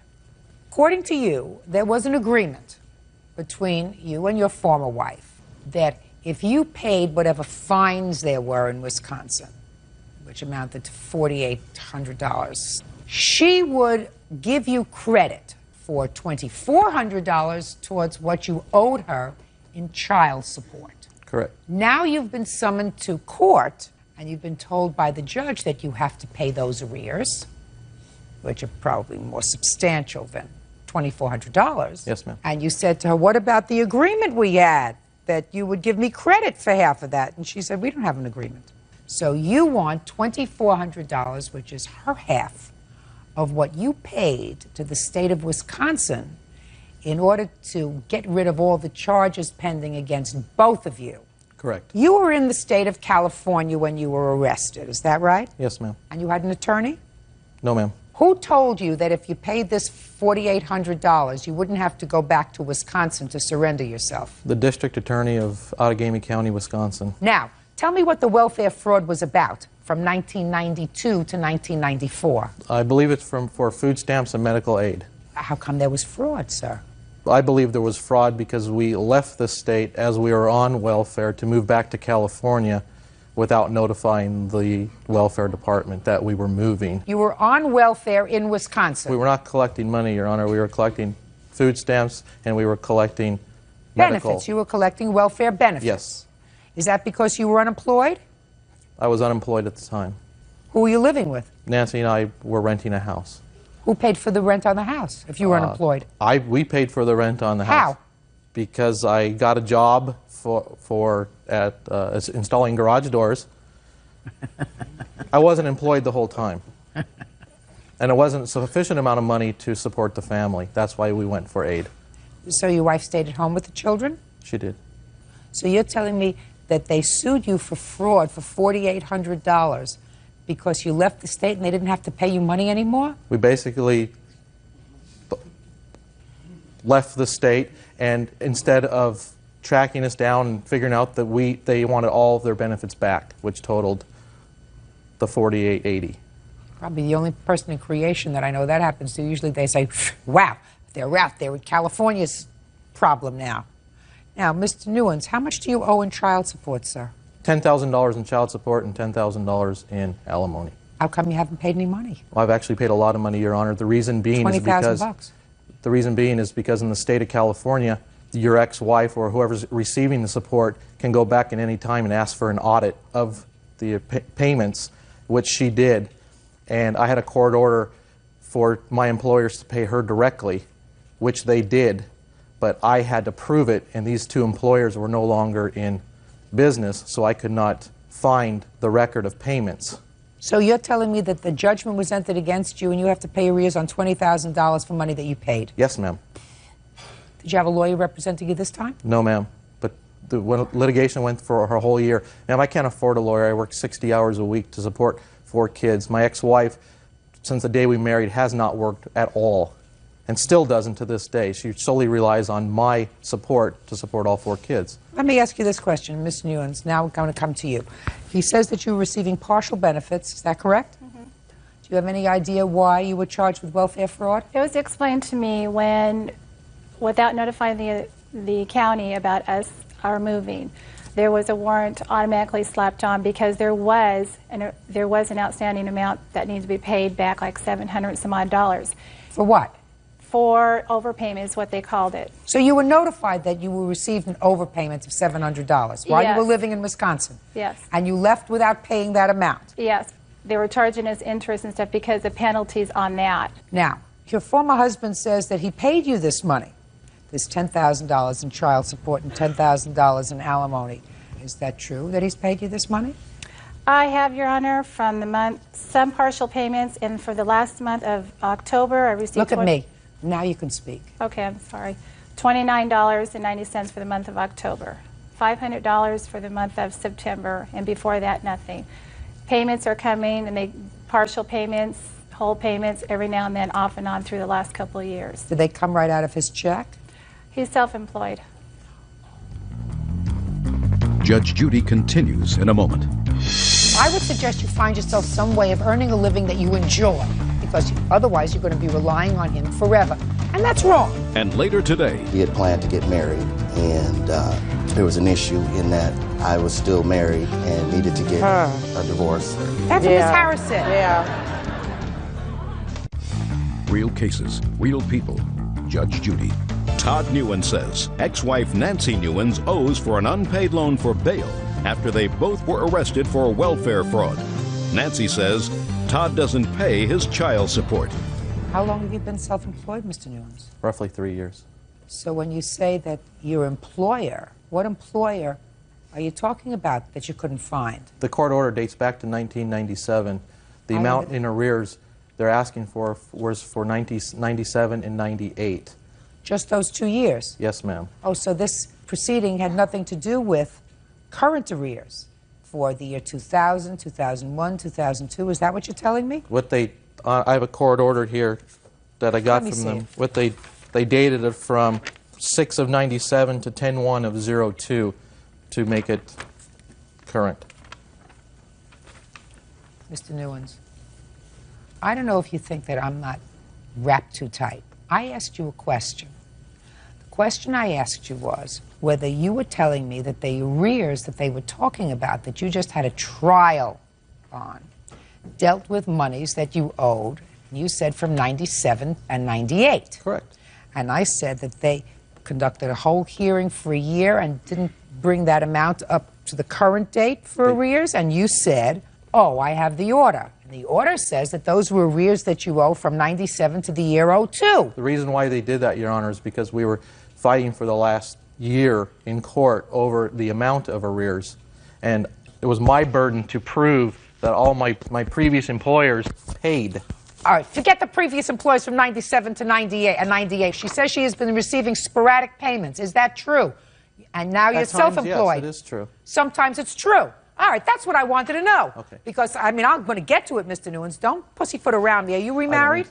Yes, ma'am. Good. You have children with your new wife? No, ma'am. Okay. Well, let's start with August of 2002. How much money did you send to your former wife for child support and alimony in August of 2002?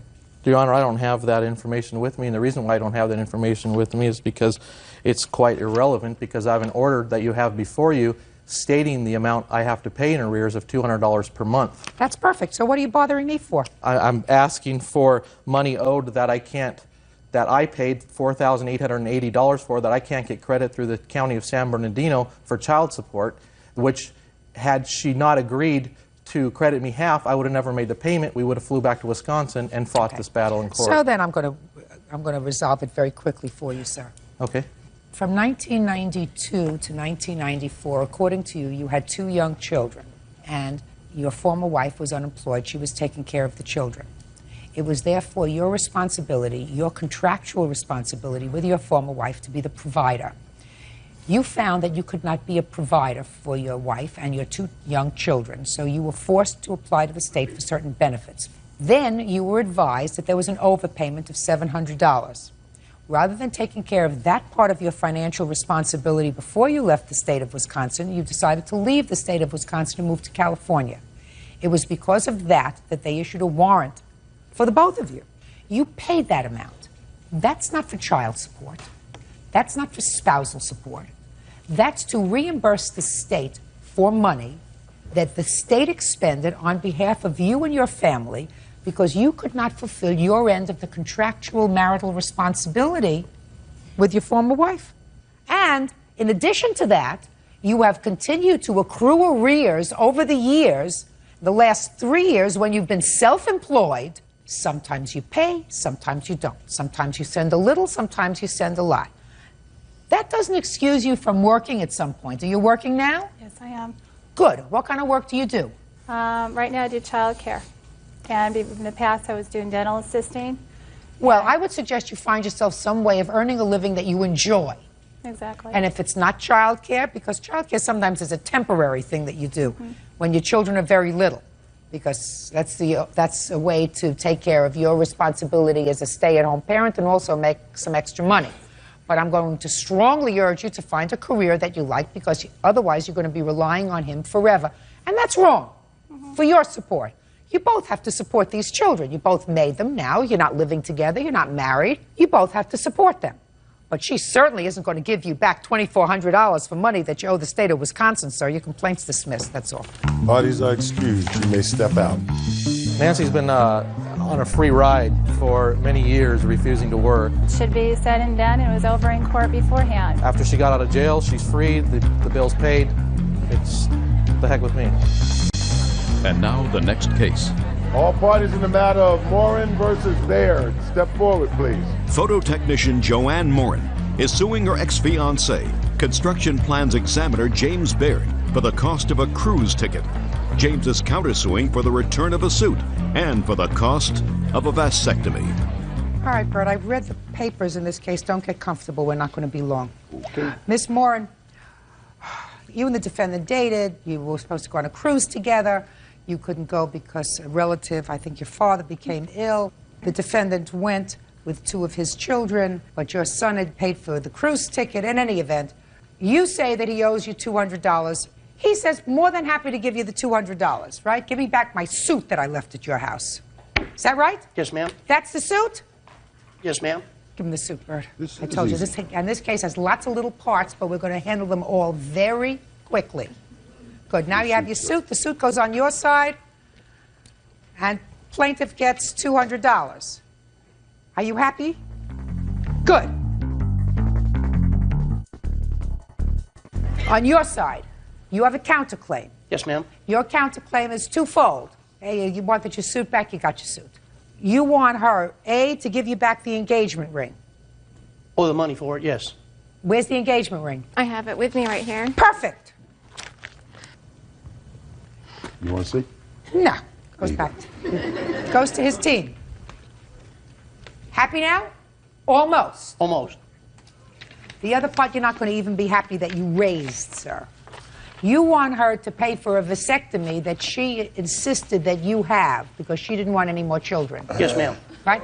Did she grab you by the hand and take you to the doctor? No, she... Very good. Then you don't get paid for the vasectomy. You're over 21, you made a choice. If you don't like the choice, you'd have to live with it or get it reversed. Goodbye and good luck. That takes care of this. Parties are excused. You may step out. Actually made a lunch date with his brother to discuss the vasectomy. He discussed it more with his brother than he had with me. I tried to avoid the whole situation, and it wasn't avoidable. I think the worst part about the whole thing is that innocent people had gotten hurt because of our actions. When you fall in love with somebody and they want you to have an operation, I think you ought to think twice. A dog attack. Mr. Raleigh, you bought yourself a Tesla. Yes, ma'am. A new one? Yes. When did you buy it? I bought it on 6th of June. Of this year? Yes. How much did you pay for it, sir? $68. And there was a loan on the car? There's a loan on the car, yes. So you have full insurance on the car? Yes. What's your deductible? Deductible is $1,000. $1,000? Yes. This is what your case is about. You were going to check on a child's house of yours. Yes, ma'am. It's my son's house. I go there every day. We bought that house for on my son's and my name. It's for my... Oh, so it's a house that's jointly owned by you and your son? Yes, ma'am. But you don't live there regularly? I don't live there. And where does Mr. Miller live? He lives on a different street, but his backyard and my backyard, they meet each other in the back. How long have you owned that house? Since 2014. Long time. Long time. Have you met Mr. Miller? I met him a few times, yes. Mr. Miller, you recall meeting Mr. Raleigh? Yes, ma'am, once. Okay, but you've met him? Yes. Does your son have dogs? No. And does the tenant have a dog? She does. What kind of dog? A Yorkie. You have a Yorkie? Yes. It's a small dog. Yes. Yes. So you have one Yorkie in the house, and you have 2 dogs. Yes, ma'am. What kind? A pit bull breed. Pit bull? Yes, ma'am. And the other? No, both are the same. Both are the same. One's actually the mom and the son. And how old are they? The mom's 10, the son's about 8. And you've had them for years? Since they were born. So June 16th, you go to check on the house. Yes. Tell me what you saw when you pulled up to the house. When I went there to the house to check my mail, I saw 2 dogs. Where did you see the 2 dogs? I saw them in the porch. On your porch? Yes. Okay. Had you ever seen those dogs before? The one is black and white, and I have some pictures of them. Oh, you took photos? Yes, ma'am. Yes, Judge. You took photos of them on the porch or initially when you saw them? After I saw them, I was walking out, then I took the picture. Okay, may I see the photograph? Take out the photographs of your dogs.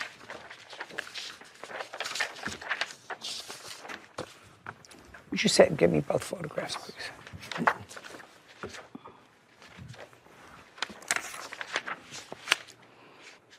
I see. One is black. One is white. And one is fawn color and white. Are these pictures of your dogs? Those are pictures of my dogs. At his house? Yes, ma'am. Okay, so now your dogs are out. You're not at his house, just your dogs. Just the dogs. Okay, so now I got it. So you took pictures of the dogs the day of this incident at your house? Yes. And these are your dogs? Yes, ma'am. Okay. Tell me what happened with your car. Then I realized that I think maybe I need to get away from them because they were very ferocious and growling. And I quietly walked away from them, go to my car, locked myself in, and I said, I need to get out. So I saw them, they were jumping all around my car and biting everything. They were biting what? Biting the right side of the tire, this side, and the rim and all that. What your claim is that the dogs caused a substantial amount of damage to your car. Right. May I see the photographs of the damage? Yes, ma'am.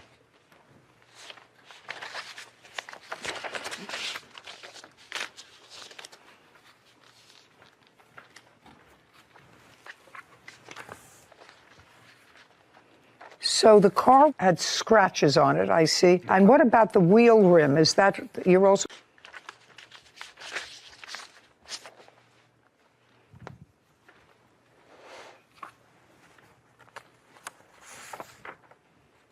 Okay, have you seen the pictures? Yes, ma'am. He sent you pictures of damage. He sent me some pictures, yes. Of the damage. Okay, so now, Mr. Miller, what Mr. Ali is saying is that your dogs, who he has pictures of, that you acknowledge are your dogs, Yes, ma'am.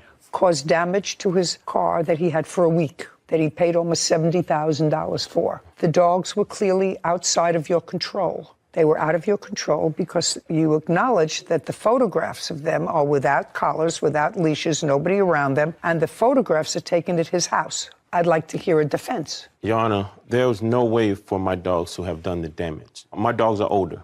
One of them has no teeth. We have to put water and stuff on her food just so she can eat. The other dog's teeth are filed down. Both of them are up in age. My dogs have never harmed anyone. I have 10 cars of my own in my yard, and I've... Because on one dog, it looks as if the incisors are filed down a little bit. Still has teeth, but the incisors are filed down. Is what you're telling me that that was a natural process, or you had them filed down? No, ma'am. Absolutely natural. Absolutely not what? Absolutely natural. Absolutely natural. Okay, so the dogs still have teeth. They are smoother rather than sharp, but they still have teeth. Okay, but that's why they're dogs. You weren't there to witness this, so I have to assume that what the plaintiff tells me is true because his evidence is consistent with that. He has photographs of your dogs outside of your control, no collar, no leash, at his house. And he said that he took those pictures on the damage are your dogs. I'm still waiting for a defense. You mean the fact that they've never done it before you think is a defense? No, ma'am, not. What were they doing outside of your control? They actually got out of my yard from a previous tenant of his dogs that dug a hole up under my gate. Just a second. So a previous tenant of his had a dog. Had several dogs. Several dogs. Yes, ma'am. Doesn't live there anymore. Dug a hole under the fence. When did that happen? That was earlier that year. Okay, and when did you first discover it? I didn't realize it until after this incident. Are you trying to tell me that it happened earlier in the year and your dogs just found the hole? They had never been out before? Is that what you're trying to tell me? Yes, ma'am. Oh, I don't believe that, sir. You're responsible for his deductible. Did you have the car fixed? No, not yet, ma'am. Why not? I have an estimate, and I approached him of that, and I said, let's see if we can do something about this. Mr. Ali. Yes, sir. You Yes, have ma'am. insurance. Yes. And you have insurance for this type of problem. Yes, Judge. And you have a $1,000 deductible. Yes, Judge. Homeowner's insurance? Yes, ma'am. Does the homeowner's insurance exclude your pit bulls? Do they exclude them? I'm not sure. Well, in what state do you live? Florida. In Florida. Would you look up and see what's the name of your insurance carrier? I'm not sure, Your Honor. I just switched insurance companies. Did you have insurance, homeowner's insurance, in June? Yes, ma'am.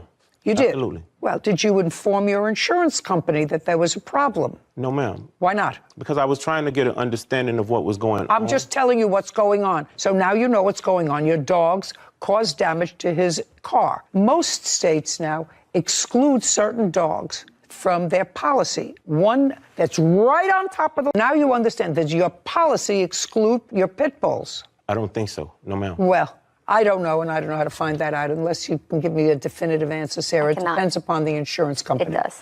Yeah, and you don't remember your insurance company. So, Mr. Ali, he's not paying the $8,000 that it's going to take to fix your car. That's what you have insurance for. okay? But he's going to pay the deductible. You have insurance. It's a brand new car because you have a loan. So you must have insurance, which I'm sure you do. Yes, I do. Then if you were having a difficult time with Mr. Miller and his insurance, which I could probably understand because it may exclude his dogs from the policy, you have to advise your insurance company. And I don't understand why you didn't do that. But I was going to see if he wants to go ahead and fix it. Well, he's not paying $8,000 to fix it. He's going to pay the $1,000 deductible on your policy. He was suggesting me that he could just go and get a spray paint and paint that little thing. And I didn't like that idea. And I said, let's go to Tesla and have it done by the properly from... Absolutely, I agree with you. It's a... Animal control said my dogs were so loving and peaceful. They showed no aggression to them. I mean, I like to have people as good neighbors. Even after they put the pole and the hoop around their necks, my dogs were wagging their tails. The neighbor's dog has some damage to my car, and I want the neighbor to be up to that responsibility. The plaintiff bought a new Tesla and has a loan on the Tesla. When you have a loan on a car, you're required by the lender to maintain insurance, both collision and liability. This is not a malicious act. It was a careless act. And I think he should use his insurance to pay for it. I think it was fair. I don't think that there was an issue of fact. Did you? No, I didn't. I think that that was fair because you have insurance for that purpose so that you don't have to pay $8,000 out of pocket to fix damage from Paid rents and eviction costs. Ms. Birkland, how long had you lived in your residence? Prior to the defendant moving in? Yes. 2 years. And how long did you live there with the defendant? A total of 5 years. You lived with the in defendant, I'm sorry, 3 years. 3 years. This month would have been. And for most of that 3-year period, what kind of work do you know that the defendant did? Computer work and music producing. How do you support yourself, sir? I produce music. I don't do computer work. Produce music for whom? Various artists and brands and whatever. How long have you been doing that? Since I was 13 years old. How old are you now? 32. You have a corporation or an LLC? Not currently standing, but I do have one that is out of commission right now that needs to be reestablished. When was the last time you filed tax returns? Last April. Last April, yeah. And on your tax returns that you filed, how much did you indicate that you earned? I receive royalties from a company called, and they take my taxes out automatically, so I'm not sure how much. I'm asking you how much you reported your gross income was when you filed your tax returns in April. You didn't file tax returns in April. I assume that they're filed automatically through this company that pays me. Mr. Lefkowitz, when was the last time you put a stamp on tax returns that you sent to the government? I do not know. Ever? You have to think. No, ever? Like I said, where I make most of my money, if not all my money, comes through a company called, which they take out the taxes automatically before paying me. So I've never filed through that. I just assumed that it was already taken care of in that way. You assumed wrong. Okay. Okay. There came a time, Mr. Lefkowitz, you lived there for 3 years, but there came a time when you stopped paying rent. Correct. And what was your rent when you moved in with the plaintiff? $1,200 a month. You had your own room? Yes. Bathroom? Yes. On past work? Yes. And you've been existing on that for how long? 8 years or so. So how much do you make from these royalties? You pay $1,200 a month rent, you have a car. Mm-hmm. Uh-huh, it's not an answer. Yes. You have a how car. much do I make? So you have a car, you have insurance. Yes. What kind of car do you have? I have a Honda Clarity. What year? It's a lease. It's a 2021. And how much do you pay a month for the lease? $395. Does that include insurance or does it not include insurance? It does not include insurance. So you pay an additional how much for insurance? About $350. So you spend $700 a month for your car. Correct. And let's get back to, you moved in October of 2019, your rent was $1,200 a month. And you lived there until when? Until about 2 months ago. So September 4th or 3rd is when I moved all my stuff out. And when was the last month you paid rent? That would have been in December of 2021. So you lived there January, February, March, April, May, June, July, August, and part of September. So at least 8 months that you lived there and didn't pay rent. Mm-hmm. Well, I wasn't there for August. No. Why not? I was evicted. When? The exact date is August 2nd. I do have my paperwork for notice to vacate and all that. Just a second. Sure. On August 2nd of I'm sorry, that was the court date, and that's when the judgment was made, was August 2nd. And when did you move out? 2 weeks later. That's not true. And you were evicted for non-payment of rent? Yes, for 2 months. Yes. Just a second. You were evicted for non-payment of rent? Yes, for 2 months. Well, show me that it was for 2 months. I just want to see that it was for 2 months and what 2 months those were. That page right there.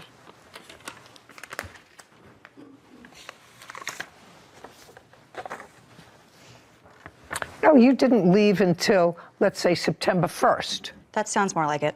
You didn't leave until September 1st. I'm sorry, Your Honor. I did mistakenly speak. I do remember that the judge... Don't tell me what the judge said. I'm asking you when you left. Gave me 6 weeks from that date of August 8th. What So A few days before. Fine, that's at about the same time. She actually left after that. I talked to a neighbor that said around the 14th that she was still there. You can't tell me what the neighbor said, sir. That's why I stopped you before. Well, I know there's a moratorium for COVID, and the government shut my business down. That's what he so says. I knew that I had protection. He's saying the exact same thing you are in his answer. You two are soulmates. Hey, no, Your Honor, I'm sorry. Shannon Berkland claims her former roommate, Ian Lefkowitz, is responsible for unpaid rent. Okay, this eviction notice is dated May 26, and it says that you didn't pay April or May. Correct. But both of you lived there in June. Did you pay June? Yes. Show me proof. Show me proof that you paid June and July. Show me proof you didn't pay April and May. Show me proof that you paid. My proof? Your proof. Is in the fact that I don't owe any rent except for when the moratorium lapsed and I... No. I don't have a receipt. I don't have a receipt for payment. Then just... And you didn't pay for April, May, June, and July. I know you didn't pay for August. There's no question you didn't pay for August, and you were actually there in August, so you didn't pay for 5 months. I guess, yes. Okay, yes. And the reason that you didn't pay rent for those 5 months was what? I had spent all my savings on paying rent, and I had none left. I paid as much as I could supporting him. Just a second. The best I could, and I... What happened is you both sort of took advantage of this rent moratorium. Not true. Well, if you didn't pay rent for April, May, June, July, and August, what were you doing? Waiting for him to pay his rent because I couldn't afford to pay for my station. Just a second. Yeah. You didn't pay any rent. You did what he says. So I knew that I had protection. That's what he says. He's saying the exact same thing you are in his answer. Did he go to court and do the paperwork and do the filings and Who cares? And I do. Who cares? I don't. Each of you seems to be living.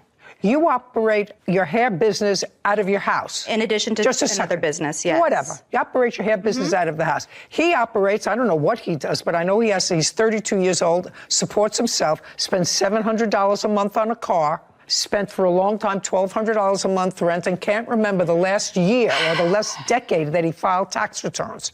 So whatever it is, this is your problem, Miss Berkland, and this is what I actually didn't understand when I read your complaint, because what you're looking for is 8 months rent from him. Correct. You didn't pay the rent. I shouldn't be evicted. I asked him to leave every month that he didn't pay me. Should have read a cutter. I had a business as a hairdresser, and I went out to rent a station, and I was out for 4 months to pay for a station. It doesn't matter. Because I wanted to go back to be my nice space that I had created for myself, and I've worked my butt off for, and my clients liked. I wasn't getting paid rent for his room. I wanted to move my studio into his. Been easy, and this home was the one thing that I've worked my ass off for. It's the only thing in life that I loved besides my Miss Berkland, did you say to your landlord, yes, I have a roommate. Yes. He's not paying me his half of the rent, but I want to show you in good faith, I am going to give you my portion of the rent. You didn't do that. Yes, I did, Your Honor. Well, show me. Just a second. Show me. All I know is they say this is your evidence for the full amount of the rent for April and May.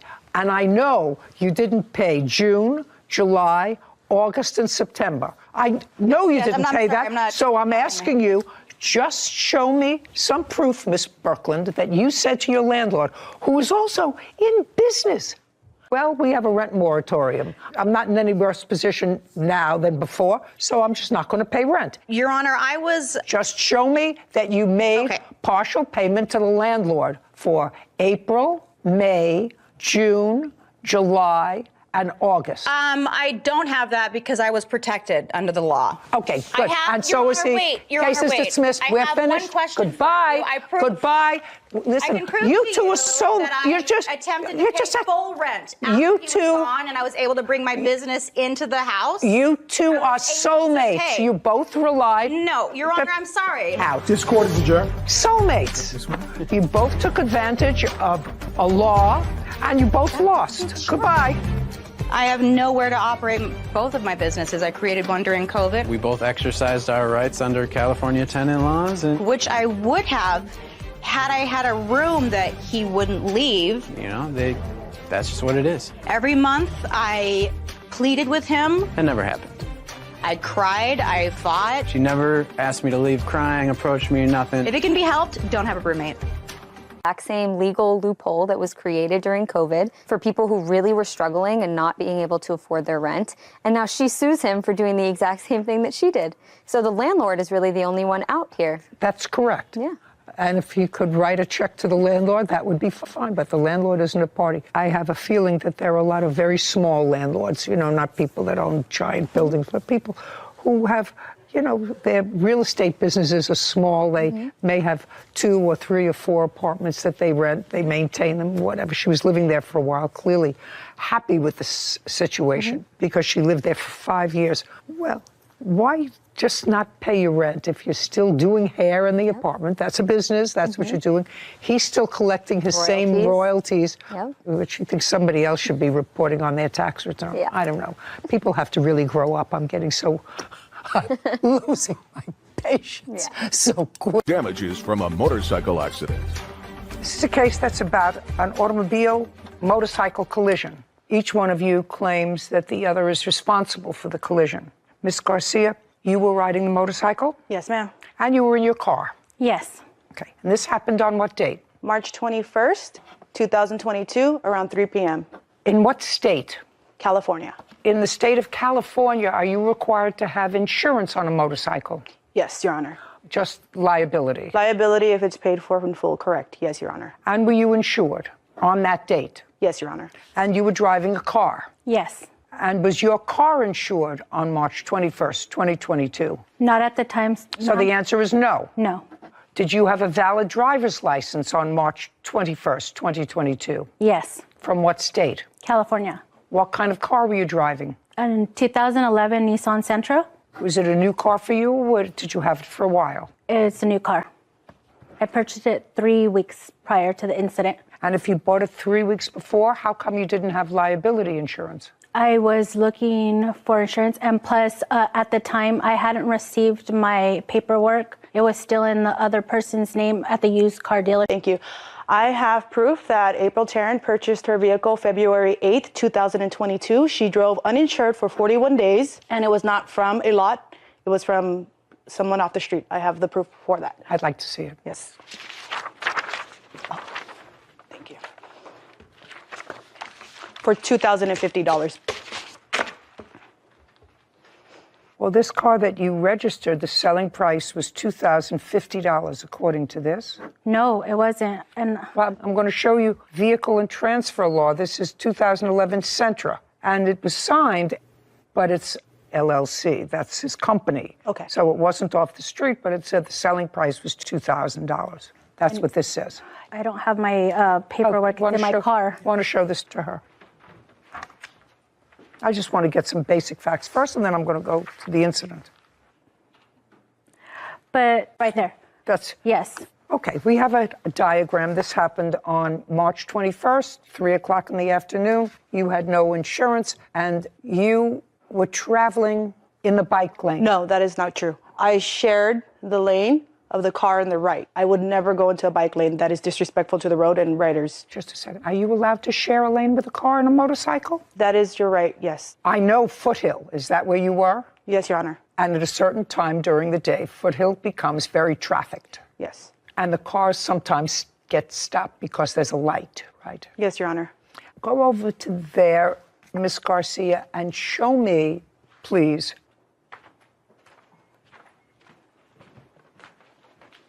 where you were positioned before you say that you were traveling in the same lane as a car. Your Honor, I was directly behind this car. Okay. Directly behind. You were directly behind that car. Yes. And that car was stopped. They were slowing to a stop. No, they were stopped because they had to have been stopped because that's why you went around him.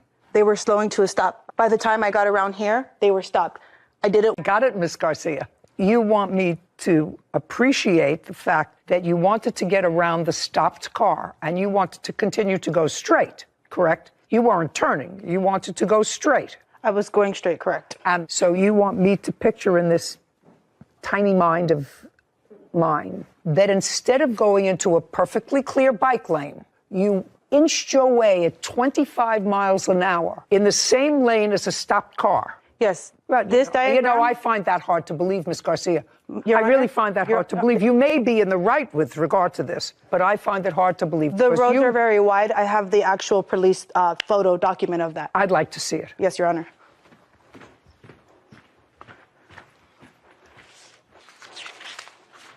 Right here. And I'd like to see the police report as well. Is there a police report? It's attached to this. Fine. Because as you were traveling straight, the defendant was making a left turn. She was making a left turn. What happened was she was making a left turn. According to this, you went into her passenger side. Is that correct? Yes, Your Honor. So where is the motorcycle now? I no longer have it. The towing company, they sold it. What are you driving around in now? 1995 Chevy Baville. Atta girl!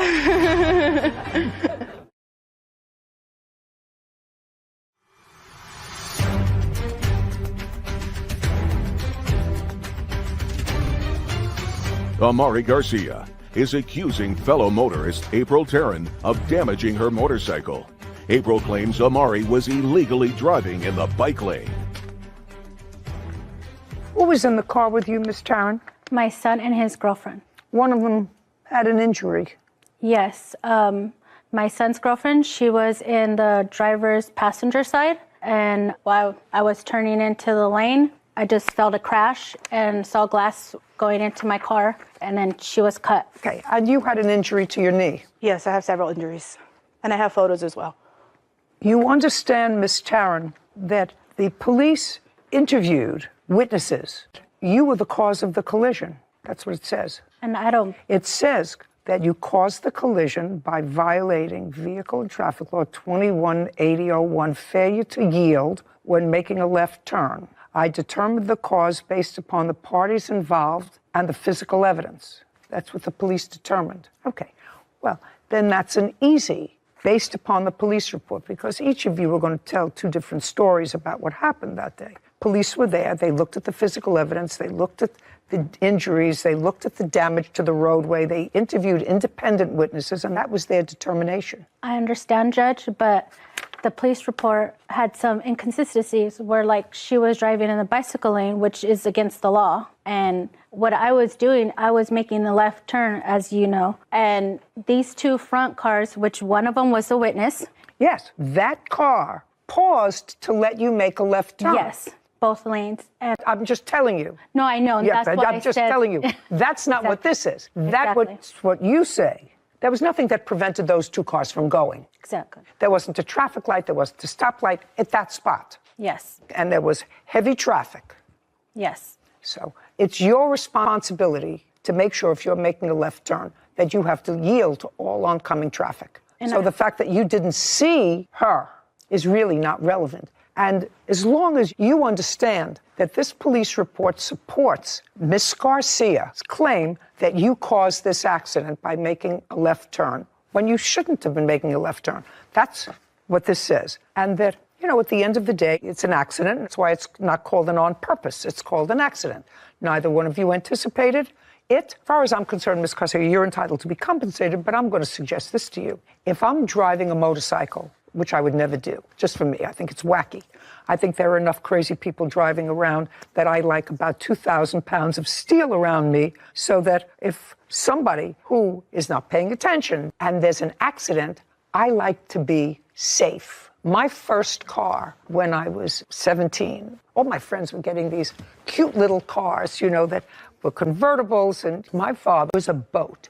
Oh, come on. Everybody else is getting these cute little Corvettes, even if they're used ones. And my father, who loved me a lot, said to me, sweetheart, if you get into the accident, I want you to come out unscathed. And this ensures that you got a shot if you get into an accident. And I feel better. So I'm just telling you, if you're going to drive a motorcycle, don't take shortcuts. I know this place on Foothill, and I know what happened here. You know, you wanted to go, there was no reason why you couldn't. That's why you drive a motorcycle, because you can get into tight places. But you look like an intelligent young woman. Thank you, Your Honor. Don't take chances. That was a chance. It could have been a lot worse. What was the damage to your motorcycle? I have pictures. Would you like to see them, Your Honor? I would. I did look it up. Lane splitting motorcycles is legal in California. Based on motorcycle now. I no longer have it. The towing company, they sold it. They sold it for $70 they claim, and I got hit with collections afterwards. I have the bill for that if you'd like to see that. How much did you pay for it? $6,407. Do you have the bill? Yes. I'd like to see it. For my motorcycle, what I paid for, correct? Yes, what you paid for it.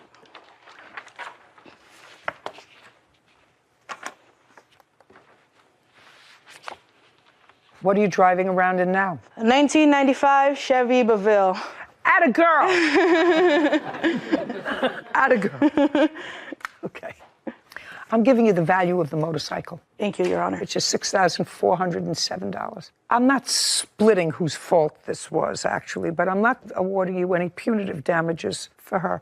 She had injuries in her car. You were slightly injured, but both of you seem fine now. I don't think that you were careful enough when you were going straight and around that car that was stopped. But the defendant didn't have insurance, and she was cited by the police for violation of a traffic law. So I'm giving you the cost of your motorcycle. Thank you, Your Honor. Judgment for the plaintiff. This court is adjourned. So I actually ended up, after the scared, I thought, like, oh, this is it, my legs are out. And like I said, I was being cautious, and thankfully I wasn't. But it ended up in that kind of situation. Definitely more safely as far as better gear, and, you know, like she said, don't take a shortcut or anything of that sort. So I looked up lane splitting, and in California, it's one of the few states that allows it for motorcyclists. It does say inexperienced riders shouldn't attempt it because, like we see, it's very easy to get hit or for someone not to see you if you're splitting between lanes, but it is legal. So she wasn't in the wrong by lane splitting, but I think it was a sticky situation. You're behind a car, someone's turning. What does it say if you're injured? It does say on the Highway Patrol website that you're splitting at your own risk. So any injuries that happen are at your own risk. So they say if you are lane splitting, it's not illegal. Mm-hmm. But if you have injuries as a result of an accident, if you're lane splitting, you're responsible for your own injuries. It doesn't say it in a legal. Chào các bạn, chào mừng các bạn đến với kênh của mình. Hôm nay chúng ta hãy cùng tô một bức tranh một luống hoa nhé. Màu vàng mình sẽ tô cho bông hoa này.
Màu cam vàng nhị.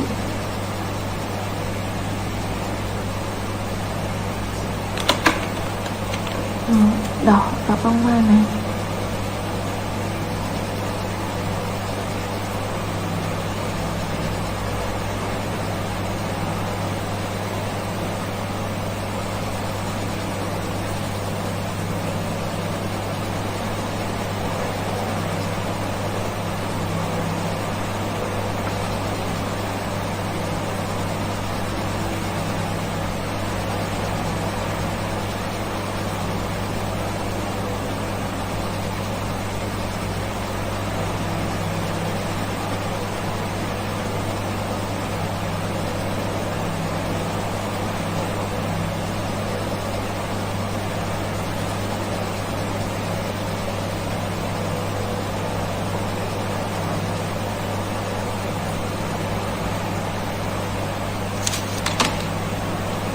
Màu xanh nước vị và bông hoa này.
Màu xanh này vào lá.